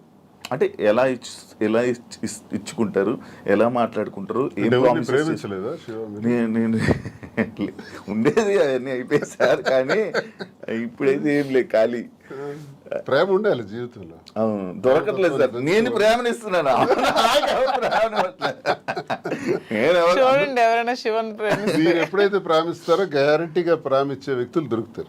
ఈ రోజు మీకు చెప్తాను, నేను అందరికీ ప్రేమనిస్తున్నాను సార్. అంత ప్రతి ఒక్కరిని ప్రేమిస్తున్నాను. కానీ నన్ను ఎవరు ప్రేమించారు? ప్రేమిస్తారు. అది వెయిటింగ్ సార్. నాకు కూడా ఏదో ఒక రోజు అలాగా చీకట్లో నుంచి గెంతుకుంటూ అలా ఎప్పుడైనా వస్తారేమో వెయిటింగ్. యా, రోజ్ డే కాబట్టి ఒకరికొకరు రోజు ఇచ్చుకోండి. ఫస్ట్ రోజు ఇచ్చేసుకోండి. మీ దగ్గర ఉన్నాయి. ఇప్పుడు నేను ఈ ఎవ్రీడే ఏదైతే రోజ్ డే ఉందో, propose day, chocolate day, teddy day, promise day, మీలా నేను చూడకుండా చెప్పలేకపోతున్నాను. చూసారా? అంటే అంత ఎక్స్పీరియన్స్ లేదు నాకు. ఇవన్నీ మీరు ఇవన్నీ మీరు చేసుకుంటే నేను చూసి ఆడియన్స్ కూడా చూస్తారు. అండ్ మీ ప్రేమని మీరు ఇప్పుడు ఈ ఇంటర్వ్యూ ద్వారా తెలియజేసుకోండి ఒక్కొక్కరు. ఓకేనా? ఫస్ట్ రోజ్ డే మీ స్టైల్లో మీరే వాళ్ళు మీ స్టైల్ సింపుల్గా ఇచ్చేసుకోవడం కాదు, ఒక ప్రపోజల్. ఓకే, మాకు ఎవరికి సంబంధం లేదు. క్యారెక్టర్లోకి వెళ్ళిపో. రాజు, I love you. Thank you. I love you too. Thank you, Raju. Rose day, బా ఎంత చక్కగా రోజ్ ఎక్స్చేంజ్ చేసుకున్నారో. ప్రపోజ్ చేయండి మంచిగా. నాకు అది కాదు, ఐ లవ్ యూ కాకుండా ఏమైనా చెప్పాలనుకుంటున్నది ఏమైనా ఉందా? ప్రపోజ్ డే రాజా, ప్రేమ అంటే ఒకరికొకరు సుఖంలో సంతోషంలో ఉండడం కాదు, కష్టంలో ఉండడమే అసలైన ప్రేమ అని మా ఇద్దరం చాలామందికి నిరూపించుకున్నాం. సో ఈ ప్రేమ ఇలాగే లైఫ్ లాంగ్ కొనసాగాలని. కష్టాలు అనేవి టెంపరీ, లైఫ్లో అన్నీ వస్తూ ఉంటాయి. సో మన లైఫ్లో కూడా మంచి రోజులు వస్తాయని నమ్ముతున్నాను. సో ఇలాగే మన లైఫ్ లాంగ్ ఇద్దరు ప్రేమిస్తూ ఇలాగే హ్యాపీగా ఉండాలని కోరుకుంటూ ఈ ప్రపోజ్ డే రోజు నీకు ఐ లవ్ యూ చెప్తున్నాను. ఐ లవ్ యూ రాజా. చాలామంది జీవితంలో ఆశయాలు, కోరికలు ఉంటాయి. అవి సాధించాలనుకునేటప్పుడు వచ్చే అవాంతరాల వల్ల అరే నాకు ఇది కాలేదే, నేను అనుకున్నది జరగలేదని వెంటనే ఒక రకమైన డిప్రెషన్లోకి పోయి ఆత్మహత్యలకి, జీవితాలు త్యజించడానికి రెడీ అవుతున్న వాళ్ళ గురించి నేనేం చెప్తున్నానంటే ఈరోజు ప్రేమతో ఏదైనా సాధించవచ్చు, ఎటువంటి విజయాలైనా సాధించవచ్చు. మేమిద్దరం ఇన్ని కష్టాల మధ్య, మాది ఆత్మహత్య సదృశ్యమే, సామాన్యమైన విషయం కాదు, కానీ ఎన్ని కష్టాల మధ్య, ఎన్ని హడిల్స్ మధ్య, ఇన్ని ఇష్యూస్ మధ్య ఎదుర్కొంటూ సమాజంలో మళ్ళీ నిలబడగలుగుతున్నామంటే ప్రేమే కారణం. మన ఇద్దరి తాలూకా ఈ స్నేహం, ఈ ప్రేమ శాశ్వతం. సూపర్. చాక్లెట్ డే అన్ని డేస్ మీతో ఇప్పుడే ఇప్పుడు ఎక్స్పీరియన్స్ అవ్వలేదు కదా మీరు కూడా ఎప్పుడు? యా, చాక్లెట్ డే నాకు హార్ట్. ఇప్పుడు మీ ఇద్దరు ఆ చాక్లెట్ని ఓపెన్ చేసుకొని ఆ హార్ట్ అందులో ఒక చాక్లెట్ ఇద్దరు పంచుకొని షేర్ చేసుకొని ఒకరి నోరు ఒకరు తీప్ చేసుకోండి. వ్యాలంటైన్స్ డే సందర్భంగా ఈరోజు chocolate day. Very good. Hot.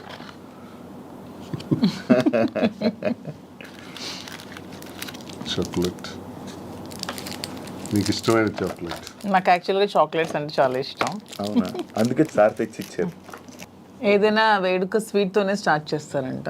So ఈ స్వీట్ లాగే మన ఇద్దరి మధ్యలో ఇంకా స్వీట్గా ఉంటారని love sweet chocolate.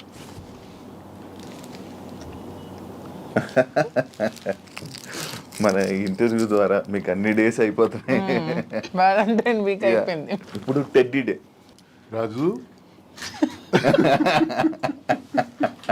Valentine's day సందర్భంగా ఈ టెడ్డీ బేర్ ఇది నీలాగే ఉంది, నీ మైండ్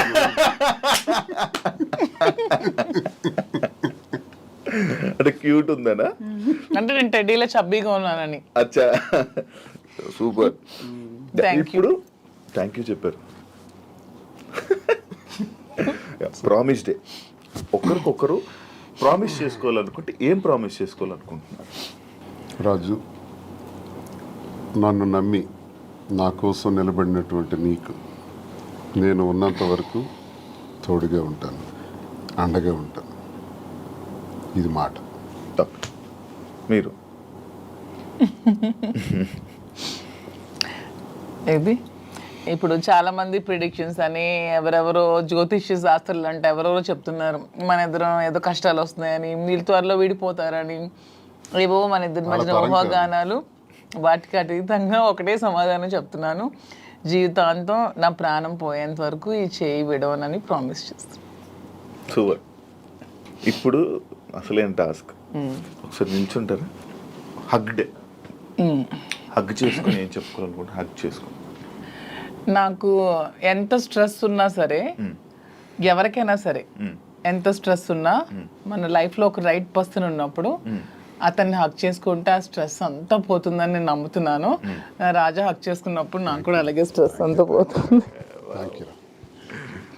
సరే, ఇప్పుడు కిస్ డే. మీరు కిస్ చేస్తూ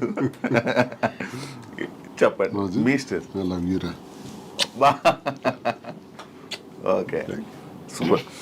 లాస్ట్ బట్ నాట్ లీస్ట్ లాగా వ్యాలంటైన్స్ డే ఏం చేసుకోవాలనుకుంటున్నారు? వ్యాలంటైన్స్ డే రోజు ప్రేమని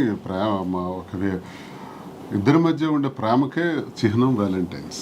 ప్రతి ఒక్కళ్ళు కూడా ప్రేమతత్వంతో ఉండాలని, సంతోషంగా ఉండాలని ఈ వ్యాలంటైన్స్ డే రోజు అందరికీ కూడా నేను కోరుకుంటూ హ్యాపీ వ్యాలంటైన్స్ డే. సూపర్. ఫైనల్గా ఆడియన్స్కి, తెలుగు ప్రేక్షకులకి ఏం చెప్పాలనుకుంటున్నారు? మీ బిజినెసెస్ గురించి కానీ, మీ లైఫ్ గురించి కానీ, మీ జర్నీ గురించి కానీ. మా జర్నీ కోసం అందరికీ తెలుసు. చాలా మంది నా జర్నీ కోసం తెలుసుకున్నారు, నన్ను కూడా ట్రస్ట్ చేశారు కాబట్టి నన్ను కలవాలని చాలా మంది తహతహలాడుతున్నారు. చాలా మంది కూడా అక్క మీ ధైర్యం ఉండుంటే మీ లైఫ్లో చాలా బాగుండేవాళ్ళని, చాలా కోల్పోయామని నాకు చాలా మంది డైరెక్ట్ మెసేజెస్ కూడా పెడుతున్నారు. చాలా మంది నన్ను కలవాలని, వాళ్ళ ప్రాబ్లమ్ షేర్ చేసుకోవాలని చెప్తున్నారు. నేను ఒకటే చెప్దాం అనుకుంటున్నాను, మన నిజంగా మనకు నమ్మి వచ్చిన వాళ్ళకి, ఇప్పుడు శ్రీనివాస్ గారు నన్ను నమ్మారు, నేను శ్రీనివాస్ గారిని నమ్మాను. సో ఎటువంటి కష్టాలు వచ్చినా, ఎటువంటి హడ్డల్స్ వచ్చినా ఇవన్నీ ఫేస్ చేస్తూ లైఫ్ లాంగ్ అలాగే కలిసి ప్రేమతో ఉండాలని నేనైతే అనుకుంటున్నాను. సో అలాగే మేము కూడా అలాగే ఉన్నాం. వ్యాలంటైన్స్ డే సందర్భంగా మాధురి కోరిక మేరకు ఈ ఫ్యాషన్ ఫీల్డ్లోకి ఎంటర్ అవుతున్నటువంటి సందర్భంగా ఆమె ప్రారంభిస్తున్నటువంటి కాంచీపురం ఒకుళ సిల్క్స్ ఈ వ్యాపారంలో అందరూ ఆశీర్వదించాలని, ప్రేమతో ఆమెను కోరినటువంటి కోరికకు నేను కూడా ప్రేమతో పూర్తిగా ఆమెకు సహకరిస్తున్నటువంటి ఈ వ్యాపారం ఉంది. ప్రతి ఒక్కరి ఆశీస్సులు సహకారం ఉండాలని, అందరూ ఆమెకు ఆశీర్వదించాలని, ఈ వ్యాపారం అందరు మనసులకు నచ్చే విధంగా, అందరు మన్ననలు పొందే విధంగా, కస్టమర్ తాలూకా సంతోషం ఒక బాధ్యతగా తీసుకొని తను చేస్తున్నటువంటి వ్యాపారానికి సహకరించాలని ప్రతి ఒక్కరికి మీ ద్వారా అండ్ మెయిన్లీ కాంచీపురం వక్లా సిల్క్స్ మా కోసమే కాదు, మీకోసం కూడా. మీరే మా బ్రాండ్ అంబాసిడర్స్. మీకోసమే నేను పెడుతున్నాను, మీకు దగ్గర అవ్వాలని. మీరందరూ నా షాప్ విజిట్ చేయండి, అప్పుడు మీరే అనుకుంటారు ఎస్ మాధురి మా కోసమే పెట్టిందని. ఆ నమ్మకంతోనే మీరు వెళ్తారని గ్యారంటీ అయితే నేను ఇస్తున్నాను. మార్చి 3వ తారీఖున ప్రారంభం అవుతున్నటువంటి ఈ శుభారంభానికి అందరూ రావాలని, ప్రతి ఒక్కరిని పేరు పేరున మీ ఐ డ్రీమ్ ఛానల్ ద్వారా అందరికీ కోరుకుంటున్నాను. Thank you so much Srini గారు అండ్ మాధురి గారు ఇంటర్వ్యూ ఇచ్చినందుకు, మీ ప్రేమని మాతో షేర్ చేసుకున్నందుకు, అండ్ మీ విషయాల్ని, మీ పర్సనల్ విషయాలను కూడా మాతో షేర్ చేసుకున్నందుకు thank you so much. And మీరు ఇంకా ఇలానే హ్యాపీగా ఉండాలని, మీరు పెట్టబోతున్న ఈ ఏదైతే బిజినెస్ ఉందో అది కూడా మంచి సక్సెస్ అవ్వాలని మనస్ఫూర్తిగా కోరుకుంటూ, అందరూ ప్రేక్షకులు, అందరూ ఆడియన్స్ మొత్తం ఎవరైతే ఉన్నారో జనాలందరూ వెళ్ళి మీ శారీస్ ఒకసారి చూసి నచ్చితే తీసుకోవాలని మనస్ఫూర్తిగా కోరుకుంటూ thank you so much. Interview చూసారు కదా ఇంటర్వ్యూ. ఇంకొక గెస్ట్తో మళ్ళీ మేము ముందుకు వస్తా. అంతవరకు